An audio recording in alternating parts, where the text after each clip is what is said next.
Hello champions, welcome to Vedantu Telugu NEET channel. నా పేరు అజయ్ కుమార్, మీ బయాలజీ మాస్టర్ టీచర్. ఇంకా ఈ సెషన్ లో మనం excretory products and elimination the part 2 చేసుకోబోతున్నాం. సో నిన్నటి వరకు మనం యాక్చువల్ గాను ఓకే వేరే వేరే ట్యూబ్యూల్స్ ది ఫంక్షన్ ఏంటి అంటే మనకి proximal convoluted tubule, distal convoluted tubule, Henle's loop, ఇంకా కలెక్టింగ్ డక్ట్ వరకు పూర్తిగా క్లియర్ చేసుకున్నాం, ఇంట్రొడక్టరీ పార్టే కాకుండా. సో ఇవాళ మనం కౌంటర్ కరెంట్ మెకానిజం చదువుకోబోతున్నాం.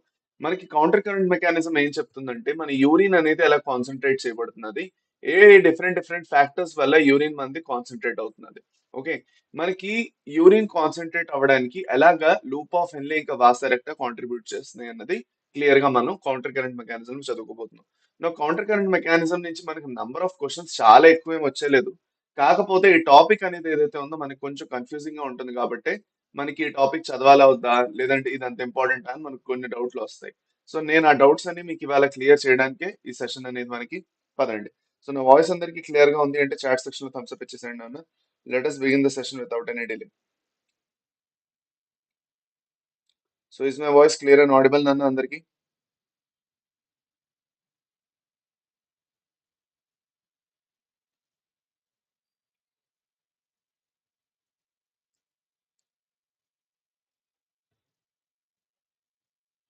ఓకే, పదండి.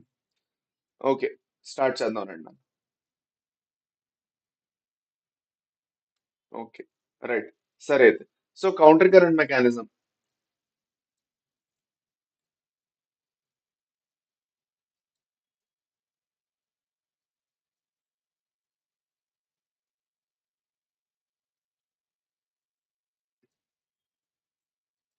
చూడండి నన్ను.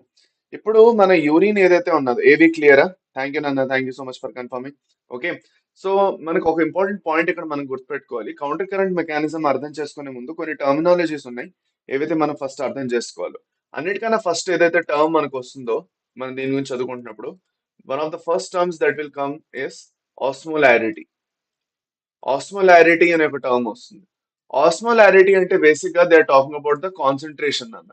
ఎంత కాన్సన్ట్రేషన్ అనేది ఉన్నది, ఏదైనా పర్టికులర్ సబ్స్ట్రేట్ వల్ల ఎంత కాన్సన్ట్రేషన్ ఉన్నది, లేదు అంటే మనకి ఎంత ఎంత టానిక్నెస్ ఉంది, లేదంటే హైపర్ టానిక్ హైపోటానిక్ అంటాం కదా, ఎంత హైపర్ టానిక్ హైపోటానిక్ ఎంత ఎంత కాన్సన్ట్రేటెడ్ గా ఉన్నది అనేది ఒక టర్మినాలజీ అన్నమాట. సో ఆస్మోలారిటీ వర్డ్ మనకి ఆస్మోసిస్ నుంచి వస్తున్నది. సో ఆస్మోసిస్ వర్డ్ మీకు తెలుసు. ఆస్మోసిస్ అంటే ఏంటి?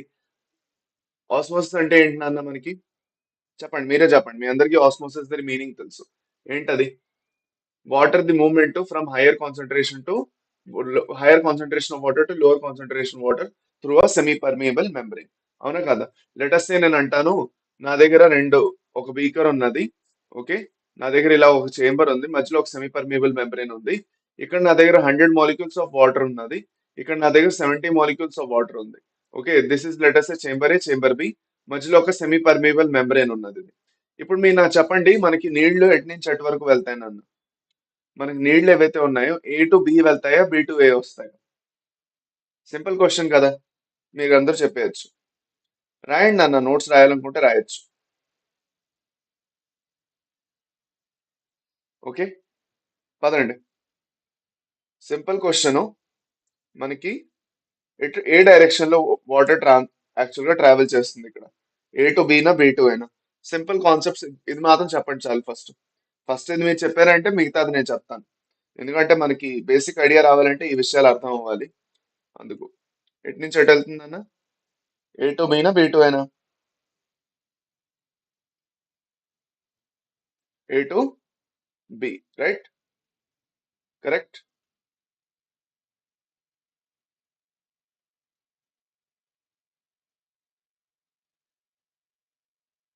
అందరు అందరూ అందరూ ఏ టు బినే అంటారా? అందరూ ఏ టు బినే అంటున్నారుగా. ఓకే, సరే. సో ఎందుకు ఏ టు బి అంటే మనకి ఇక్కడ 100 మాలిక్యూల్స్ ఉన్నాయి, ఇక్కడ 70 మాలిక్యూల్స్ ఉన్నాయి. సో ఈ డైరెక్షన్ లో వెళ్తుంది, ఏ టు బి వెళ్తుంది. కరెక్ట్. ఇప్పుడు let us try to understand another important point. Let us try to understand another important point. పదండి, ఇక్కడ వరకు ఈ పాయింట్ అర్థమైందంటే ఒక చాలా ఇంపార్టెంట్ పాయింట్ నేను మీకు ఇక్కడ చూపిద్దాం అనుకుంటున్నాను. నా మీ అందరూ సొల్యూషన్ చాప్టర్ చదివారని నేను ఎక్స్పెక్ట్ చేస్తున్నాను కెమిస్ట్రీలోని. ఓకే, సో మీకు దీని గురించి ఐడియా ఉండాలి. Okay, right. So let us say this is a semi permeable membrane అన్న. ఇది ఒక సెమీ పర్మియబుల్ మెంబ్రెయిన్.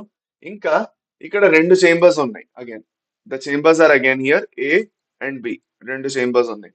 ఈ రెండు చేంబర్స్ మధ్యన ఒక సెమీ పర్మినెంట్ మెంబ్రేన్ ఉంటుండగా మనకి చేంబర్ ఏదైతే ఉందో అందులో మనకి 100 ml ఆఫ్ వాటర్ ఉంది. అందులో మనకి 100 ml ఆఫ్ వాటర్ ఉంది. ఓకే, ఇందులో కూడా మనకి 100 ml ఆఫ్ వాటర్ ఉంది. ఓకేనా? సో వాటర్ రెండిట్లోని సేమ్ ఉంది. వాటర్ క్వాంటిటీ మనకి రెండిట్లో సేమ్ గా ఉంది. No changes in that. Okay, ఇప్పుడు ఒక ఇంపార్టెంట్ పాయింట్. నాకు చేంబర్ ఏలోని యూరియా ఇంకా నేను NaCl యాడ్ చేశాను. నేను ఏం చేశాను? యూరియా మరియు NaCl సాల్ట్స్ ఏవైతే ఉన్నాయో యాడ్ చేశాను. ఓకే, సేమ్ ఇక్కడ కూడా యాడ్ చేశాను. కాకపోతే ఇక్కడ నేను 50 మాలిక్యూల్స్ యాడ్ చేశాను. ఇక్కడ నేను యూరియా ప్లస్ NaCl ఏదైతే ఉందో నేను ఇక్కడ 100 మాలిక్యూల్స్ యాడ్ చేశాను. ఓకే, మళ్ళీ చెప్తున్నాను. నేను ఇక్కడ urea plus NaCl 50 molecules add చేశాను. ఇక్కడ urea plus NaCl 100 molecules add చేశాను. ఇప్పుడు నాకు ఒక ఇంపార్టెంట్ పాయింట్ చెప్పండి అన్న. నాకు వాటర్ అనేది ఏ డైరెక్షన్ లో ట్రావెల్ చేస్తుంది? ఫ్రమ్ ఏ టు బి వెళ్తుందా లేదంటే బి టు ఏ వెళ్తుందా అన్నది నాకు చెప్పండి. వాటర్ అనేది మనకి ఏ డైరెక్షన్ లో ట్రావెల్ చేస్తుంది? ఏ టు బి నా బి టు ఏనా? అది నాకు చెప్పండి. ఇక్కడ కూడా ఒకసారి నాకు మీరు చెప్పేసండి. So this is with respect to the solute potential. Solute ఎంత అమౌంట్ ఆఫ్ పొటెన్షియల్ ఎగ్జర్ట్ చేస్తున్నది, దానివల్ల వాటర్ పొటెన్షియల్ మీద ఎంత నెగటివ్ ఇంపాక్ట్ పడుతున్నది, అది మనకి ఇక్కడ అర్థం చేసుకోవాలి. B to A అంటున్నారు. ఓకే, 1 by 1 అందరూ చెప్పండి, పర్లేదు.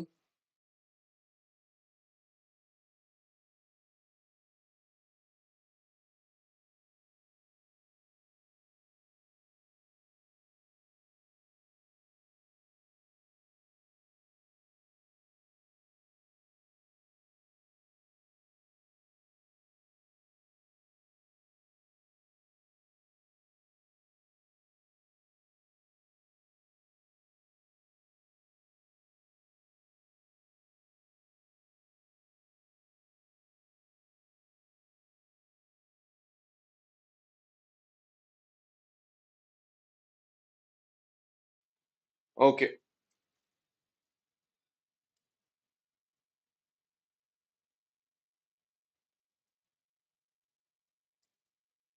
ఓకే, సరే అయితే అందరికందరూ B to A అంటున్నారు. నేను మీ అందరికి ఒక విషయం చెప్పాను ఇక్కడ. మీ అందరికందరూ అది అబ్జర్వ్ చేయలేదు. నేను అన్నాను, నేను urea plus NaCl 50 molecules add చేస్తున్నాను. ఇక్కడ యూరియా ప్లస్ NaCl 100 మాలిక్యూల్స్. ఇది వాటర్ మాలిక్యూల్స్ కాదు నాన్న. ఇది వాటర్ మాలిక్యూల్స్ కాదు. ఈ 100 మాలిక్యూల్స్ ఏవైతే అంటున్నానో this is urea plus NaCl. Urea మరియు NaCl 50 molecules 100, let us say 50 grams 100 grams add చేశాను అన్న. ఇప్పుడు చెప్పండి కరెక్ట్ గా. ఇప్పుడు చెప్పండి. నేను అన్నది అర్థమైందా మీకు? వాటర్ మాలిక్యూల్స్ రెండిట్లోని సేమే. Water molecules added same in both.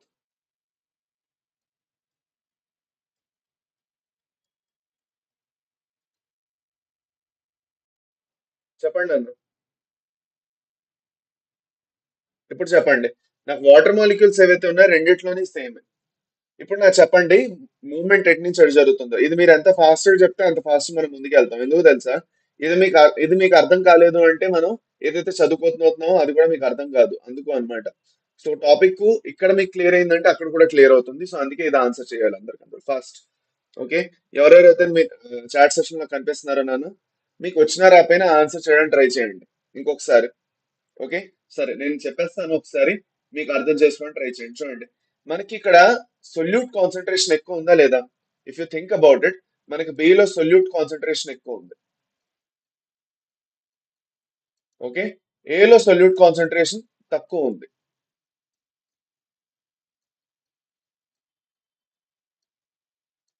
Solute concentration తక్కువ ఉంది, ఇక్కడ ఎక్కువ ఉన్నది. కరెక్ట్.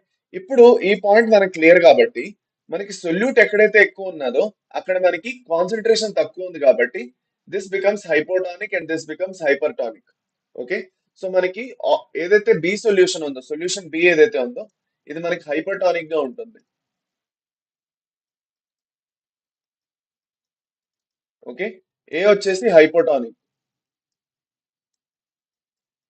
హైపోటానిక్ అంటే కాన్సన్ట్రేషన్ తక్కువ, హైపర్టానిక్ అంటే కాన్సన్ట్రేషన్ ఎక్కువ. సో దీన్ని బట్టి మనం చూసుకున్నట్లయితే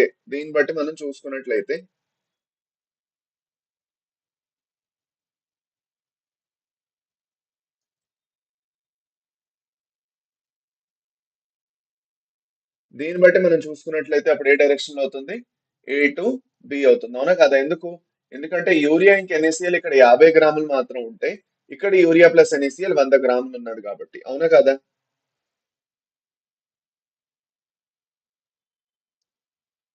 స్టార్ట్ చేయండి అమ్మా, స్టార్ట్ చేయండి, మీరు ఫస్ట్ స్టార్ట్ చేయండి. మీరు ఈ డౌట్స్ అన్ని పక్కన పెట్టుకొని ఫస్ట్ స్టార్ట్ చేయండి మీరు. అర్థమైందా? You have to start your preparation first. అప్పుడే ఏమైనా జరుగుతుంది. సో ఈ పాయింట్ అందరికీ అర్థమైందా నాన్న? Yes or no?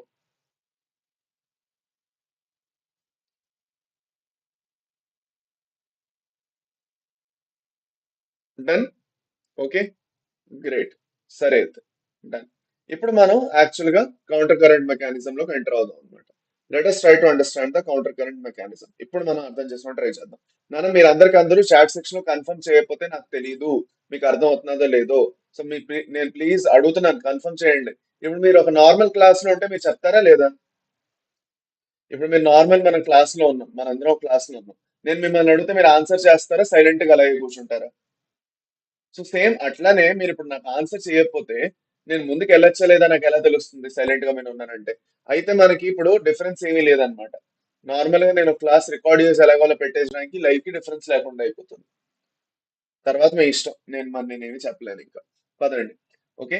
So let us try to understand మనకి కిడ్నీలో యాక్చువల్ గా ఏం జరుగుతున్నది at this point of time. చూడండి, నేను మీకు నిన్న చెప్పాను, మనకి ఏవైతే మెడులరీ పిరామిడ్స్ ఉన్నాయో, మెడులరీ పిరామిడ్స్ ఏవైతే ఉన్నాయో దీంట్లో బోల్డ్ అన్ని ఏవైతే లూప్ ఆఫ్ ఎన్లీస్ ఉన్నాయో లోపలికి వెళ్తాయి. సో లూప్ ఆఫ్ ఎన్లీ మాత్రమే లోపలికి వెళ్ళి వస్తుంది అనమాట. కరెక్ట్. సో ఇక్కడ మనం ఏం చే ఈ మెడులా ఏదైతే ఉన్నదో ఈ మెడులాలోని మనకు ఒక ఫ్లూయిడ్ ఉంటుంది. ఆ మెడులాలో ఉన్న ఫ్లూయిడ్ ని మనం మెడ్యులరీ ఇంటర్స్టిషియల్ ఫ్లూయిడ్ అంటాం. Medullary interstitial medullary interstitial fluid అంటాం. ఓకేనా? మెడ్యులరీ ఇంటర్స్టిషియల్ ఫ్లూయిడ్ అంటాం. ఇప్పుడు ఈ మెడ్యులరీ ఇంటర్స్టిషియల్ ఫ్లూయిడ్ ఎలా అంటే ఒక సాల్ట్, అంటే NaCl ఇంకా యూరియాది సొల్యూషన్ ఉన్నది కదా, అట్లా ఉంటుంది అనమాట. ఒక ఫ్లూయిడ్ లా ఉంటుంది. మన లూప్ ఆఫ్ వెళ్ళే దాంట్లోని వెళ్ళి ఒక ములుక్కొని ఇలా బయటకు వస్తుంది అనమాట. Okay. So you can say that నేను ఒక బీకర్ తీసుకున్నాను. ఓకే. ఈ బీకర్ తీసుకొని దేంట్లో లూప్ ఆఫ్ వెళ్ళే వెళ్ళి డిప్ కొట్టేసి వస్తున్నాను అనుకోండి. ఇలా వెళ్ళి లూప్ ఆఫ్ వెళ్ళి ఒక డిప్ కొట్టుకొని వస్తున్నది సొల్యూషన్ లో అనుకోండి. అదే మెడ్యులరీ ఇంటర్స్టిషియల్ ఫ్లూయిడ్ అన్నమాట. సో మెడ్యులరీ ఇంటర్స్టిషియల్ ఫ్లూయిడ్ అంటే ఏమీ లేదు. మెడ్యులరీ ఇంటర్స్టిషియల్ ఫ్లూయిడ్ అంటే బేసిక్ గా మెడ్యులాలో ఉంటుంది. అది హైపర్టానిక్ గా ఉంటుంది. It's very much hypertonic. Hypertonic అంటే దాని ఆస్మోలారిటీ ఎక్కువ ఉంటుంది. ఆస్మోలారిటీ అంటే బేసిక్ గా పొటెన్షియల్ అన్న ఎంత యాక్చువల్ గా కాన్సన్ట్రేషన్ ఉంది. సో కాన్సన్ట్రేషన్ కోసం ఒక యూనిట్ వాడుతుంది, అది ఒక పర్టికులర్ యూనిట్ అన్నమాట. ఓకే. ఇప్పుడు జాగ్రత్తగా వినండి, ఇక్కడ కేర్ఫుల్ గా నేను ఏం చెప్పడానికి ట్రై చేస్తున్నాను. ఇప్పుడు ఈ పర్టికులర్ మెడులా ఏదైతే ఉందో ఇందులో లూప్ ఆఫ్ ఎన్లే మాత్రమే వెళ్తుంది, మిగతా ఏది వెళ్ళదని చదువుకున్నామా లేదా? ఎస్, చదువుకున్నాము. కరెక్ట్. ఇప్పుడు మనం ఒక పాయింట్ అర్థం చేసుకోవడం ట్రై చేద్దాం. Let us say this is the Bowman's capsule. ఇది వచ్చేసి మన బౌమెన్స్ క్యాప్సూల్ అనుకుందాం. ఓకే. Bowman's capsule.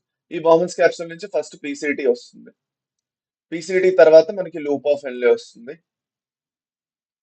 తర్వాత డీసీటీ వస్తుంది. రైట్.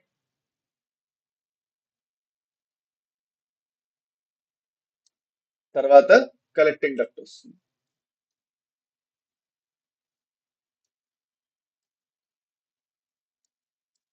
ఓకే. ఇప్పుడు ఈ పాయింట్ ఇక్కడ క్లియర్ అంటే, ఇఫ్ దిస్ ఇస్ క్లియర్, ఇక్కడ మనం ఒక పార్టీషన్ చేసుకోవచ్చు.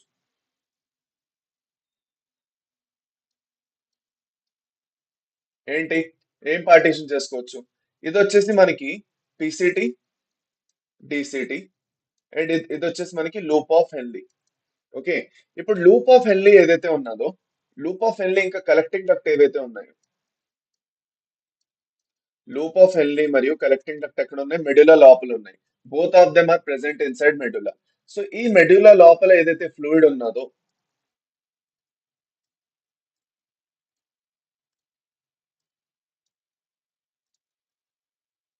ఆ ఫ్లూయిడ్ లో ఇవి రెండు డిప్ అయి ఉంటాయి అనమాట, మునిగిపోయి ఉంటాయి అనమాట.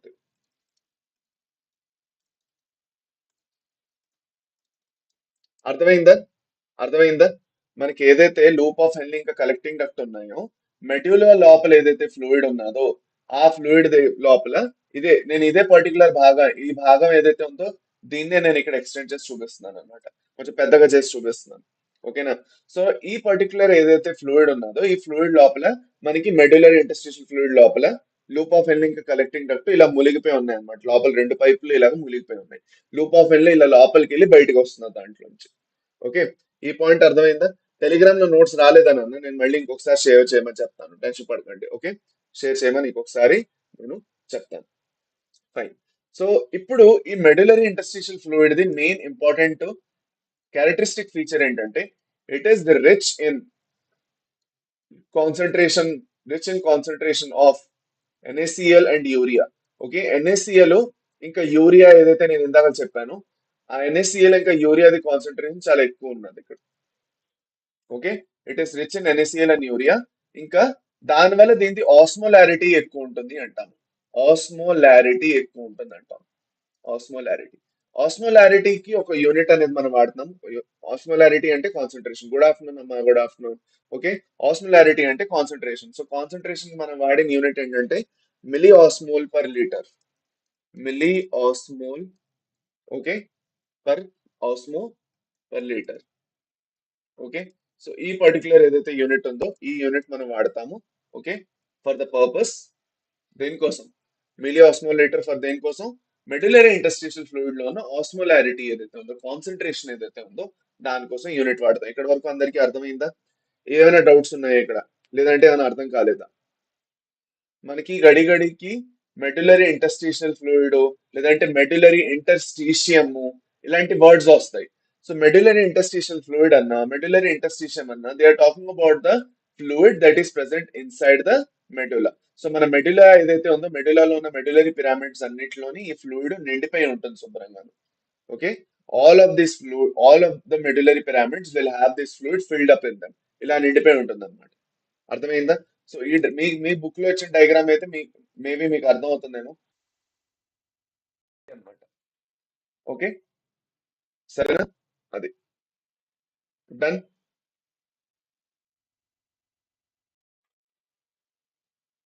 ఏంటి ఇది బ్రో?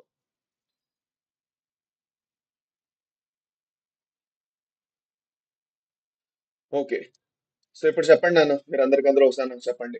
I clear? ఈ విషయం అందరికీ అర్థమైందా? సో ఇక్కడ ఇంకొక ఇంపార్టెంట్ పాయింట్ కూడా, ఈ మీదనున్న భాగం కార్టెక్స్ అయితే కిందనున్న భాగం మెడ్యులా. అది కావాలంటే రాసుకోవచ్చు. So this is cortex. ఈ గ్రీన్ లైన్ కన్నా మీదన ఏదైతే ఉందో ఇది వచ్చేసి మనకి ఈ లైన్ కన్నా మీదన ఉన్నదంతా కార్టెక్స్, దీని కిందన ఉన్నదంతా మెడ్యులా. ఓకే, సరేనా? పదండి. Now let us try to understand the counter current. ఇప్పుడు మనం కౌంటర్ కరెంట్ మెకానిజం అర్థం చేసుకుందాం.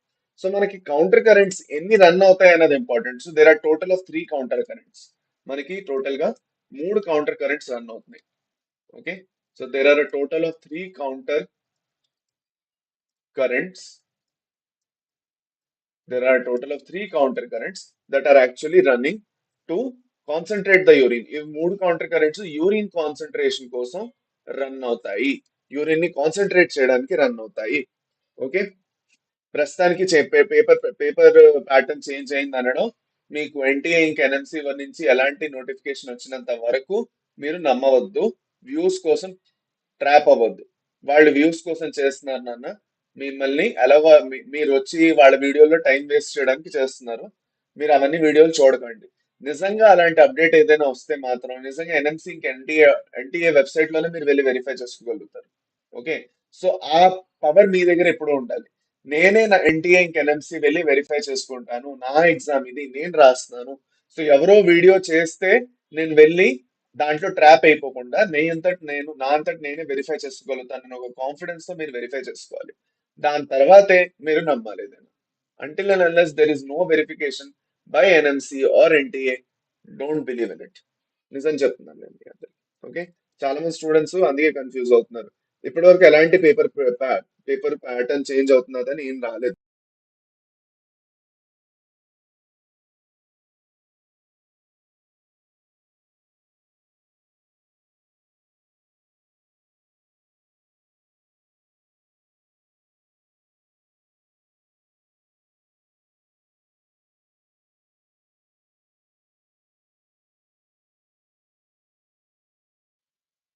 ఓకే,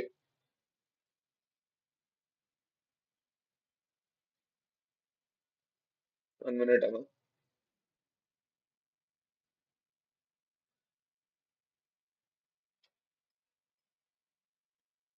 ఓకే, డన్ డన్ పదండి.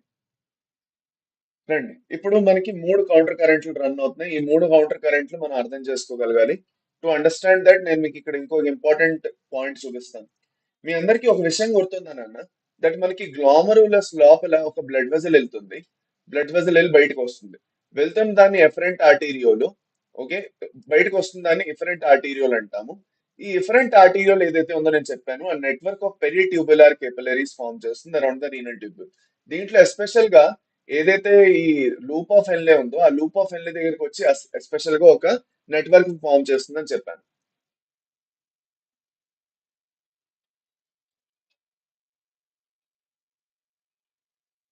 ఓకే, ఈ నెట్వర్క్ ఏదైతే చూస్తున్నారో ఇలాంటి ఒక నెట్వర్క్ అనేది లూప్ ఆఫ్ ఎన్లే చుట్టూ ఫామ్ చేస్తుంది. దీన్ని నేను వాసరెక్టా అన్నాను, గుర్తుందా లేదా? వాసరెక్టా అన్నాను, గుర్తున్నదా లేదా అందరికి? గుర్తుందా? నిన్న మన క్లాస్ లో చదువుకున్నాం. నిన్న నేను క్లాస్ లో చెప్పాను మీకు ఇది. ఇప్పుడు ఈ వాసరెక్టా ఏదైతే ఉన్నదో దీంట్లో కూడా మనకి అసెండింగ్ ఇంకా డిసెండింగ్ లింబ్స్ ఉన్నాయి. ఇప్పుడు మనకి లూప్ ఆఫ్ ఎన్లేలో అసెండింగ్ లింబ్ డిసెండింగ్ లింబ్ కన్నా ఆపోజిట్ డైరెక్షన్ లో నడుస్తుంది అనమాట.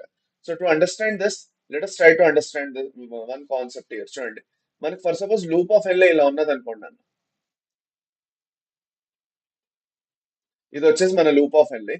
లూప్ ఆఫ్ ఎన్లే లో మనకి ఇది వచ్చేసి ఏంటి నాన్న? This is the ascending limb. This is the ascending. 1 minute. Loop of ఎన్లేలో వచ్చేసి మనకి ఏమవుతున్నది? మనకి ఈ డైరెక్షన్ లో ఫిల్టరేట్ పాస్ అవుతున్నది. కరెక్ట్. సో కిందకు వస్తున్న దాన్ని మనం డిసెండింగ్ అంటాము. మీదకి వెళ్తున్న దాన్ని అసెండింగ్ అంటాము. Ascending limb of loop of Henle, descending limb of loop of Henle అంటామా లేదా? అంటాం కదా, రైట్? ఇప్పుడు ఈ లూప్ ఆఫ్ ఎన్లే ఏదైతే ఉందో దీని చుట్టూ నేను ఏమన్నానంటే ఇప్పుడు ఒక నెట్వర్క్ ఆఫ్ పెరిట్ క్యాపిలరీస్ వస్తాయి. సో ఈ క్యాపిలరీస్ దీని చుట్టూ ఇట్లానే వస్తాయి. బట్ ఎగ్జాక్ట్ గా చూసుకున్నట్లయితే దీంట్లో బ్లడ్ ఫ్లో ఎట్లా ఉంటుంది అనేది మనకు చాలా ఇంపార్టెంట్. ఇది వచ్చేసి వాసరెక్ట. మనం ఏదైతే ఇప్పుడు చూసామో ఇది వచ్చేసి వాసరెక్ట. వాసరెక్ట ఏదైతే ఉన్నదో it is a network of blood vessels. ఇందులో బ్లడ్ అనేది మనకి ఈ డైరెక్షన్ లో ట్రావెల్ చేస్తుంది.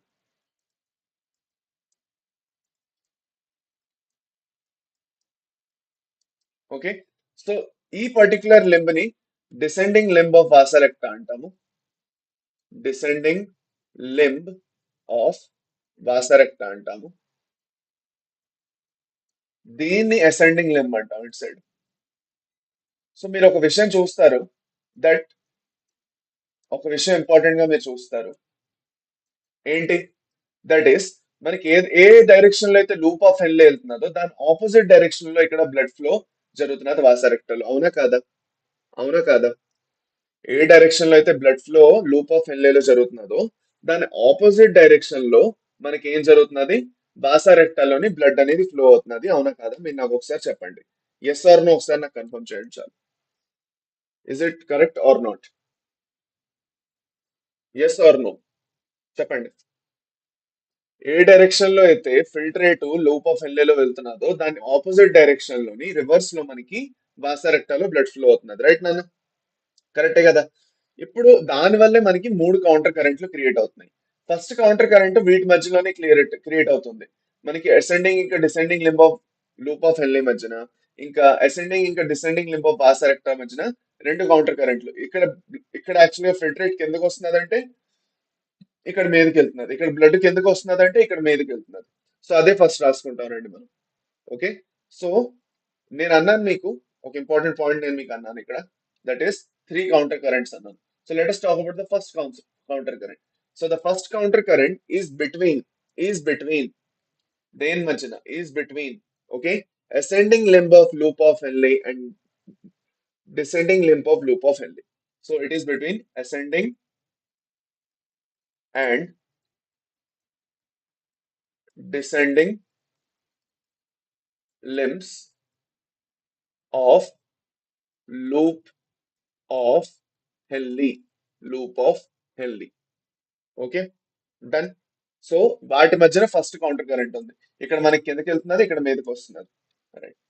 సెకండ్ కౌంటర్ కరెంట్ అంటే ఏంటి? ఇప్పుడు మిమ్మల్ని మీకు కన్ఫ్యూజ్. కౌంటర్ కరెంట్ అంటే ఆపోజిట్ డైరెక్షన్ లో వెళ్ళడం. ఏదైనా మీరు ఫర్ సపోజ్ లెటర్స్ ఒక కొండ నుంచి కొంతమంది కిందకి దిగుతున్నారు, ఇంకొంతమంది మీదకి ఎక్కుతున్నారు. సో వాళ్ళిద్దరూ ఆపోజిట్ డైరెక్షన్ లో వెళ్తున్నారా లేదా? ఒకళ్ళ కొండ నుంచి ఇంకో కొండ ఇలా ఉన్నది అనుకోండి. ఓకే, లెటర్స్ కొండ ఇట్లా ఉన్నది, ఇలా ఉంది, ఒక కొండ ఉన్నది. దాంట్లో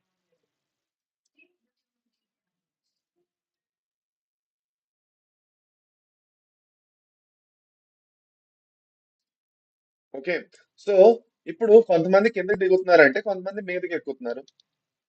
కొంతమంది కిందకి దిగుతున్నారంటే కొంతమంది మీదకి ఎక్కుతున్నారు. ఓకే. సో దీన్నే మనం ఏమంటాము?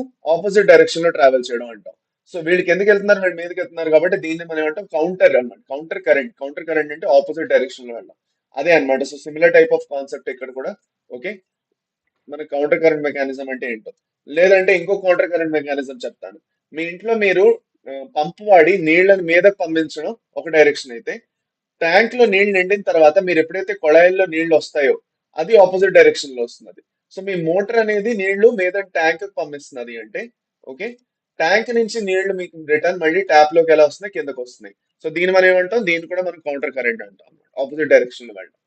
అర్థమైందా ఈ పాయింట్? ఇది. So this is known as counter current, opposite direction లో ట్రావెల్ చేయడం. నా కౌంటర్ కరెంట్ అర్థమైంది, ఆపోజిట్ డైరెక్షన్ లో ట్రావెల్ చేయడం అర్థమైంది. రెండో పాయింట్, సెకండ్ కౌంటర్ కరెంట్ దేని మధ్యన? సెకండ్ కౌంటర్ కరెంట్ వచ్చేసి అసెండింగ్ ఇంకా descending limbs of vasa recta మధ్యన. Ascending and descending limb of vasa recta. Ascending and descending limbs of vasa రెక్టా.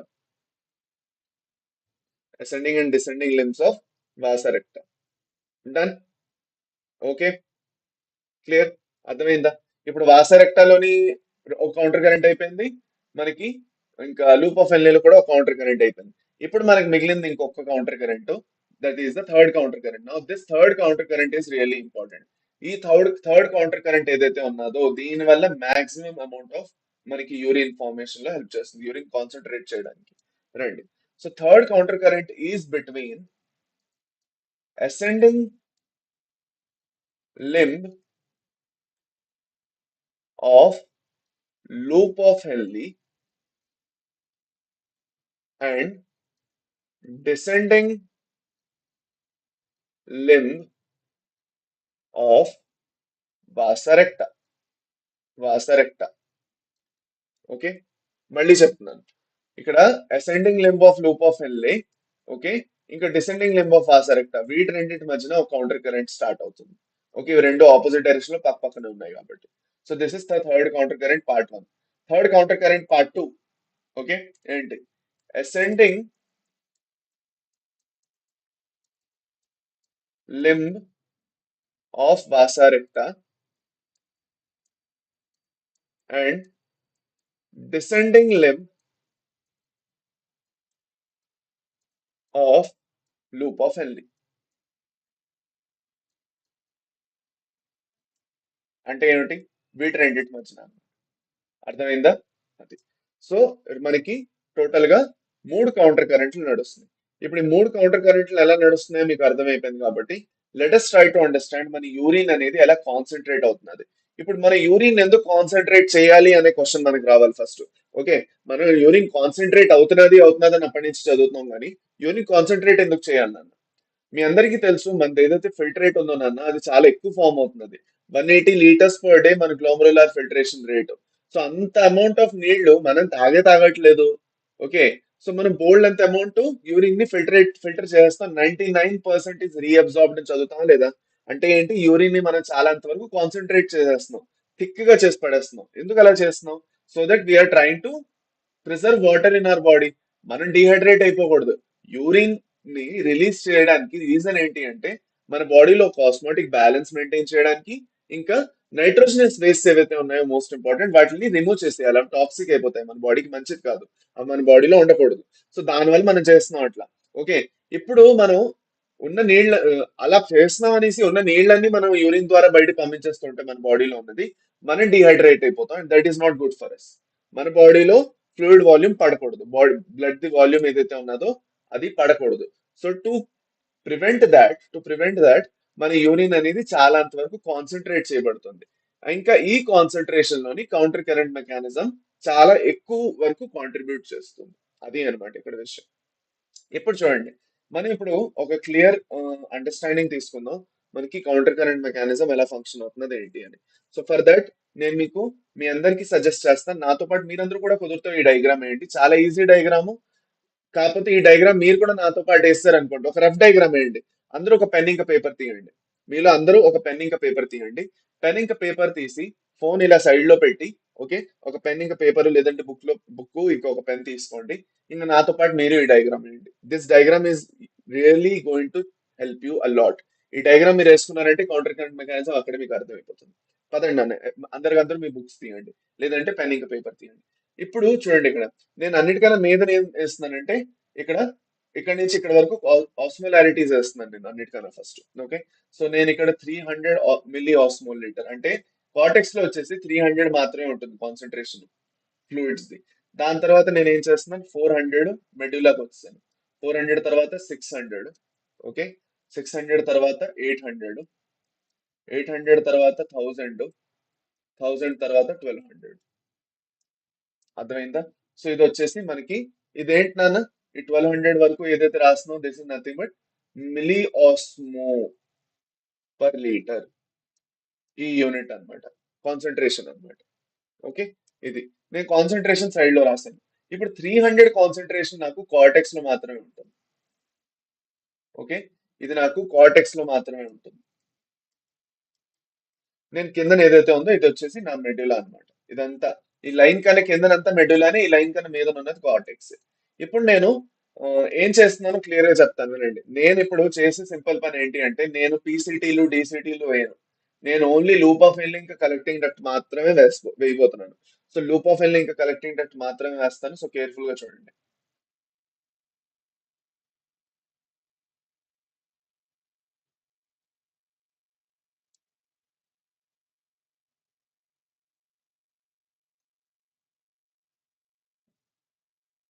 ఇది వచ్చేసి లూప్ ఆఫ్ ఎల్. ఓకే, ఇది వచ్చేసి లూప్ ఆఫ్ ఎల్. ఇప్పుడు నెక్స్ట్ వచ్చేసి వాసరెక్ట.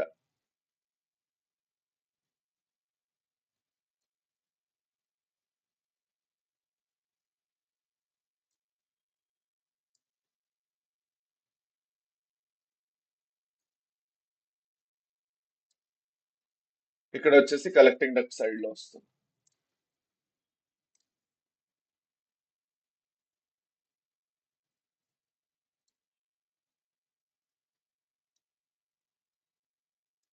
కలెక్టింగ్ డక్ట్ సైడ్ లో వస్తుంది. ఓకేనా, డన్. ఇప్పుడు ఇక్కడ వరకు క్లియర్ అయింది కాబట్టి now let us try to label them. Okay, మనకి ఇది వచ్చేసి కిందకి వెళ్తున్నది. ఓకే, ఇక్కడ యూరిన్ మనకి కిందకి వెళ్తున్నది లూప్ ఆఫ్ ఎన్లేలో, రైట్. సో ఇది వచ్చేసి descending limb of loop of Henle, DLOH అని రాస్తున్నాను. డిఎల్ఓహెచ్ అంటే descending limb of loop of Henle. ఇది వచ్చేసి ascending limb of loop of Henle, ALOH. అలాగే ఇది వచ్చేసి డిసెండింగ్, ఇది వచ్చేసి డిసెండింగ్ కాబట్టి ఇది వచ్చేసి అసెండింగ్ అవుతుంది ఇక్కడ దీని పక్కన. So ascending limb of vasa recta. Okay, vasa recta AVR అని రాస్తున్నాం. ఇది వచ్చేసి descending limb of vasa recta, DVR అని రాస్తున్నాం. ఇది వచ్చేసి నేను కలెక్టింగ్ డక్ట్. ఇది this one is collecting duct,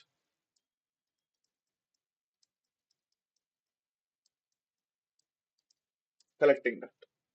okay, సరేనా, ఫైన్.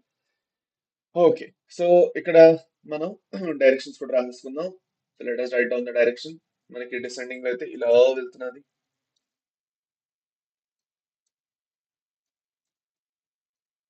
ఓకే, క్లియర్, రండి. ఈ పాయింట్ ఇక్కడ వరకు క్లియర్ అందరికి. మనకి ఏది ascending limb of Henle, descending limb of Henle, ascending limb of vasa recta, descending limb of vasa recta, ఇది అందరికీ క్లియర్ అయిపోయి ఉంటుంది. ఇప్పుడు క్లియర్ గా చూడండి ఇక్కడ మనకి అన్నిటికన్నా ఫస్ట్ ఏం జరుగుతుందో చూడండి దీంట్లోని. ఈ పాయింట్ మనందరికీ గుర్తుపెట్టుకోవాలి ఏం జరుగుతున్నదో. సో కేర్ఫుల్ గా వినండి. ఇక్కడ we are starting from collecting duct. మనం కలెక్టింగ్ డక్ట్ నుంచి స్టార్ట్ చేస్తున్నాం. మనకి కలెక్టింగ్ డక్ట్ లో ఏం జరుగుతుంది అన్న, కలెక్టింగ్ డక్ట్ లో మొత్తం యూరిన్ అంతా ఫిల్టర్ అయిపోయి ఏదైతే ఫిల్టరేట్ అంతా ఉందో అది కలెక్టింగ్ డక్ట్ లోకి రిలీజ్ అవుతుంది. మనకి డిసిటి అనేది కలెక్టింగ్ డక్ట్ లోకి మొత్తం ఉన్న మ్యాటర్ అంతా రిలీజ్ చేస్తుంది. సో కలెక్టింగ్ డక్ట్ లోని మనకి నైట్రోజనస్ వేస్ట్ అనేది ఉంటుందా లేదా? Urea, right? సో యూరియా ఉంటుంది. ఇప్పుడు ఈ యూరియా ఏదైతే కలెక్టింగ్ డక్ట్ లో ఉన్నదో, కలెక్టింగ్ డక్ట్ ఏం చేస్తుందంటే ఈ 1200 మిల్లీ ఆస్మోల్ లీటర్ లేదంటే ఇంత కాన్సన్ట్రేషన్ ఏదైతే మీరు మెడిలో ఇంటర్స్టిషియల్ ఫ్లూయిడ్ లోపల చూస్తున్నారో ఈ కాన్సన్ట్రేషన్ ని మెయింటైన్ చేసి ఉంచడానికి, ఓకే, అది కంటిన్యూస్ గా ఏం చేస్తూ ఉంటది అంటే యూరియాని రిలీజ్ చేస్తూ ఉంటుంది. మెడిలరీ ఇంటర్స్టిషియల్ ఫ్లూయిడ్ లో యూరియాని రిలీజ్ చేస్తూ ఉంటుంది. ఓకే, యూరియాని రిలీజ్ చేస్తూ ఉంటాం. ఇప్పుడు ఇప్పుడు ఏం జరిగిందంటే ఇది కంటిన్యూస్ గా యూరియా రిలీజ్ చేస్తున్నది కదా.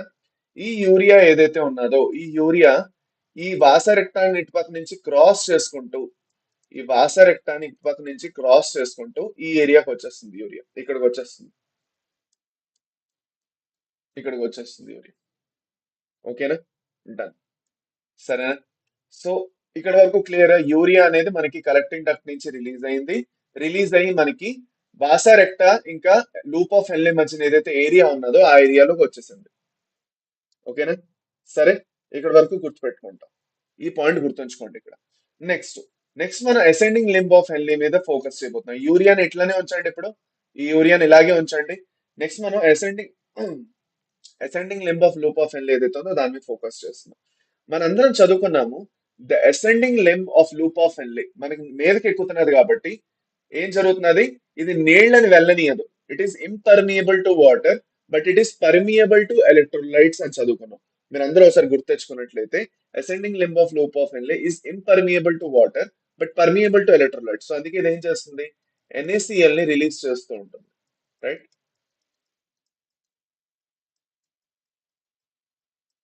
ఓకే, ఎన్ఏసిఎల్ ని రిలీజ్ చేస్తుంది. ఈ ఎన్ఏసిఎల్ వీటి రెండింటి మధ్యన అట్లనే ఉండకుండా ఇక్కడికి వెళ్తుంది. It will travel inside the descending limb of vasa recta. Once it travels inside the descending limb of vasa recta, it will travel all the way here. మనకి ఎన్ఏసిఎల్ ఇదంతా దారి తెలుసుకొని ఇక్కడ వరకు వచ్చేస్తుంది. వచ్చేసి ఈ ఎన్ఏసిఎల్ ఏం చేస్తుందంటే ఇక్కడ రిలీజ్ అవ్వడం స్టార్ట్ అవుతుంది. మనకి అసెండింగ్ లింబ్ ఆఫ్ వాసా రెక్టా ఈ ఎన్ఏసిఎల్ ని కంటిన్యూస్ గా ఈ ఏరియాలోకి రిలీజ్ చేస్తుంటుంది.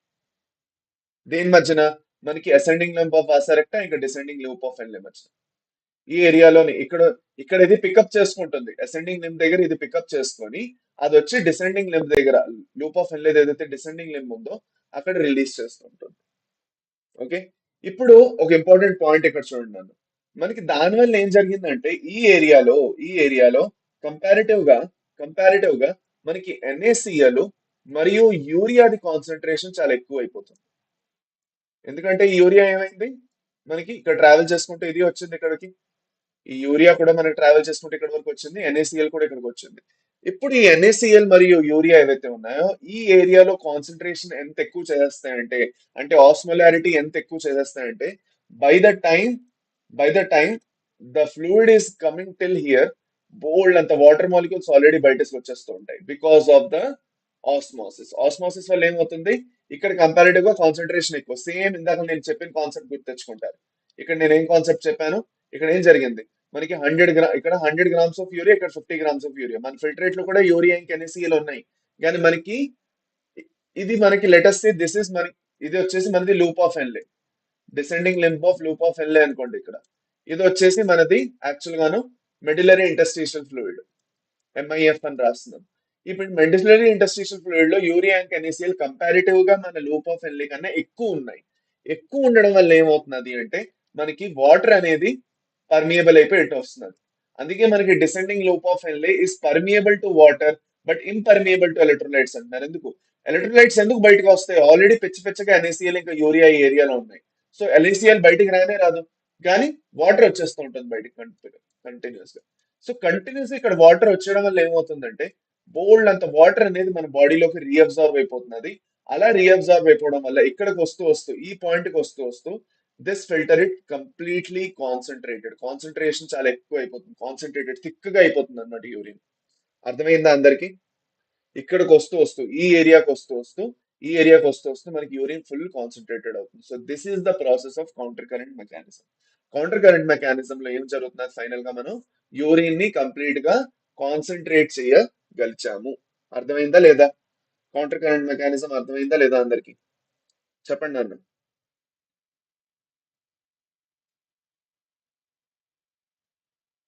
Yes or no?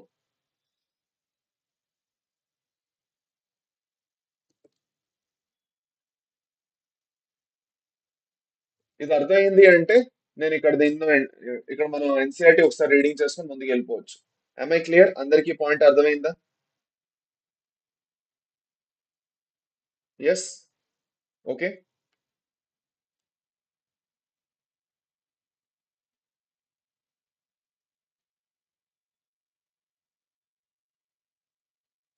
ఓకేనా? పదండి కొంచెం ఎన్సీఆర్టీ చదువుకుందాం. ఎన్సీఆర్టీ చదువుకొని వెనక్కి వెళ్దాం. పదండి. Mammals have the ability to produce a concentrated urine. The Henle's loop and vasa recta play a significant role in this. Okay, the flow of filtrate in the two limbs of loop of Henle is in opposite direction, thus forms a countercurrent. The flow of blood through the two limbs of vasa recta is also a countercurrent pattern.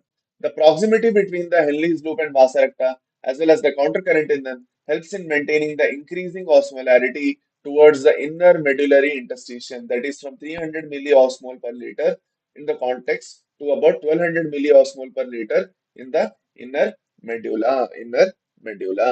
Okay, so మనకి మెడ్యులాలో వెళ్తూ concentrate అయిపోతుంది అంటున్నారు. This gradient is mainly caused by NaCl and urea. NaCl is transported by the ascending limb of Henle's loop, which is exchanged with descending limb of vasa recta. నేను చెప్పాను, ఇదే చెప్పాను అక్కడ. Okay, నేను ఇదే మీకు చెప్పాను. ఇక్కడ అసెండింగ్ లింబ్ నుంచి ఏదైతే NaCl ఉందో descending limb of vasa recta దాన్ని పికప్ చేసుకుంటుంది, ఎక్స్చేంజ్ చేసుకుంటుంది అది. ఓకే, అది. So NaCl is returned to the interstitium by the ascending portion of vasa recta. Ascending portion వెళ్తూ రిటర్న్ చేస్తుంది. Similarly, small amounts of urea enters the thin segment of ascending limb of loop of Henle, which is transported back into the interstitium by collecting tubule. The above described transport of substances facilitated by special arrangement of Henle's loop, okay, and vasa recta is called counter current mechanism. This mechanism helps to maintain a concentration gradient, okay, concentration gradient in the medullary interstitium. So medullary interstitium అంటే ఏం లేదు, మెడ్యులాలో full depth లో ఏదైతే area ఉందో దాన్ని మనం medullary ఇంటర్స్టిషన్ అంటాం. Presence of such interstitial gradient helps in easy passage of water from collecting tubule, thereby concentrating the filtrate. Human kidneys can produce urine nearly 4 times concentrated than initial filtrate form.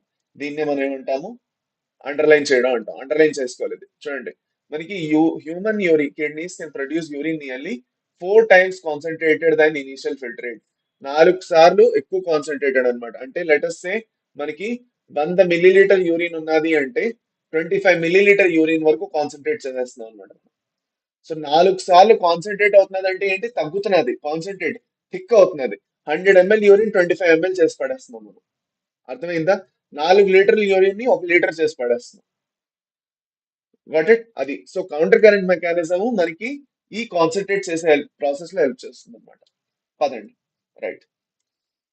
So 2 question చేసుకుందాం రండి నన్ను. Which of the following factors is responsible for formation of a concentrated urine? NEET 2019 లో అడిగిన question. NEET 2019 లో అడిగిన question. Which of the following factors is responsible for formation of concentrated urine? Concentrated urine form అవ్వడానికి. Sir can I join Arjuna batch? నాన్న, Arjuna batch almost అయిపోతున్నాను నాన్న, last ending లో ఉంది. సో నేను ఈ టైంలో మీకు జాయిన్ అవ్వడం ప్రిఫర్ చేయను.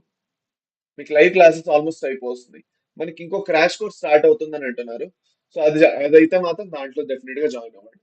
ఓకే, పదండి.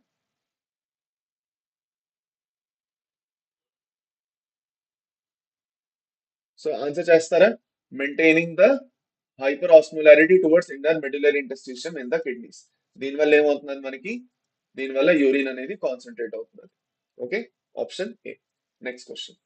The principal nitrogenous excretory compound in humans is synthesized. నేను మీకు దీనిది ఇది నేను మీకు నిన్న చెప్పాను. మనకి ప్రిన్సిపల్ ఎక్స్క్రిటరీ కాంపౌండ్ ఏంటన్నా యూరియా. యూరియా అనేది మనకి ఎక్కడ సింథసైజ్ అవుతుంది? నేను మీకు నిన్న చెప్పాను. యూరియా అనేది ఎక్కడ సింథసైజ్ అవుతున్నది నిన్న చెప్పాను. చెప్పండి.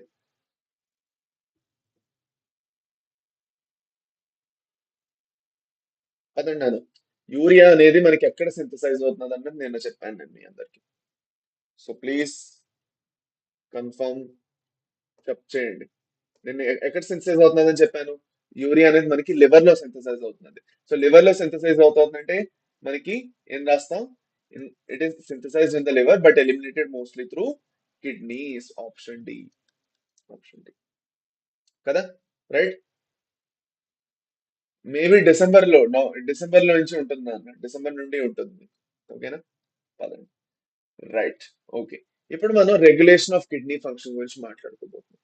Let us talk about regulation of kidney function. Right. So the functioning of the kidneys is efficiently monitored and regulated by hormonal feedback mechanisms involving hypothalamus, juxtaglomerular apparatus, and a certain extent the heart. ఇప్పుడు దీని గురించి మనం detailed గా మంచిగా మాట్లాడుకోబోతున్నాం. పదండి. Let us try to understand the regulation of kidney function.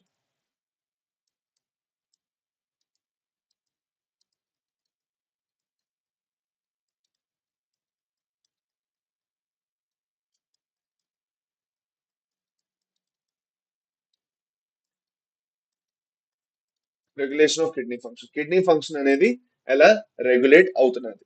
Okay, రండి. So అన్నిటికన్నా first మన బాడీ అంతట్లోనన్నా, మన ఒళ్ళంతట్లో నేను కొన్ని రిసెప్టార్స్ ఉంటాయి. ఈ రిసెప్టార్స్ ఏవైతే ఉన్నాయో ఇవి యాక్చువల్ గా వీటిని మనం ఆస్మో రిసెప్టార్స్ అంటాం. So our body has lot of Osmo receptors all the parts, మొత్తం మన బాడీ అంతట్లో. కానీ ఈ పర్టికులర్ రిసెప్టార్స్ ఎస్పెషల్ గా మనకి మన బ్లడ్ లోని, మన బ్లడ్ వెసల్స్ దగ్గర ఎక్కువ ఉంటాయి కంపారిటివ్ గా. Okay.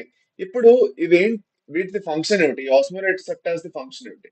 They get activated when there is a change in, they get activated, they get activated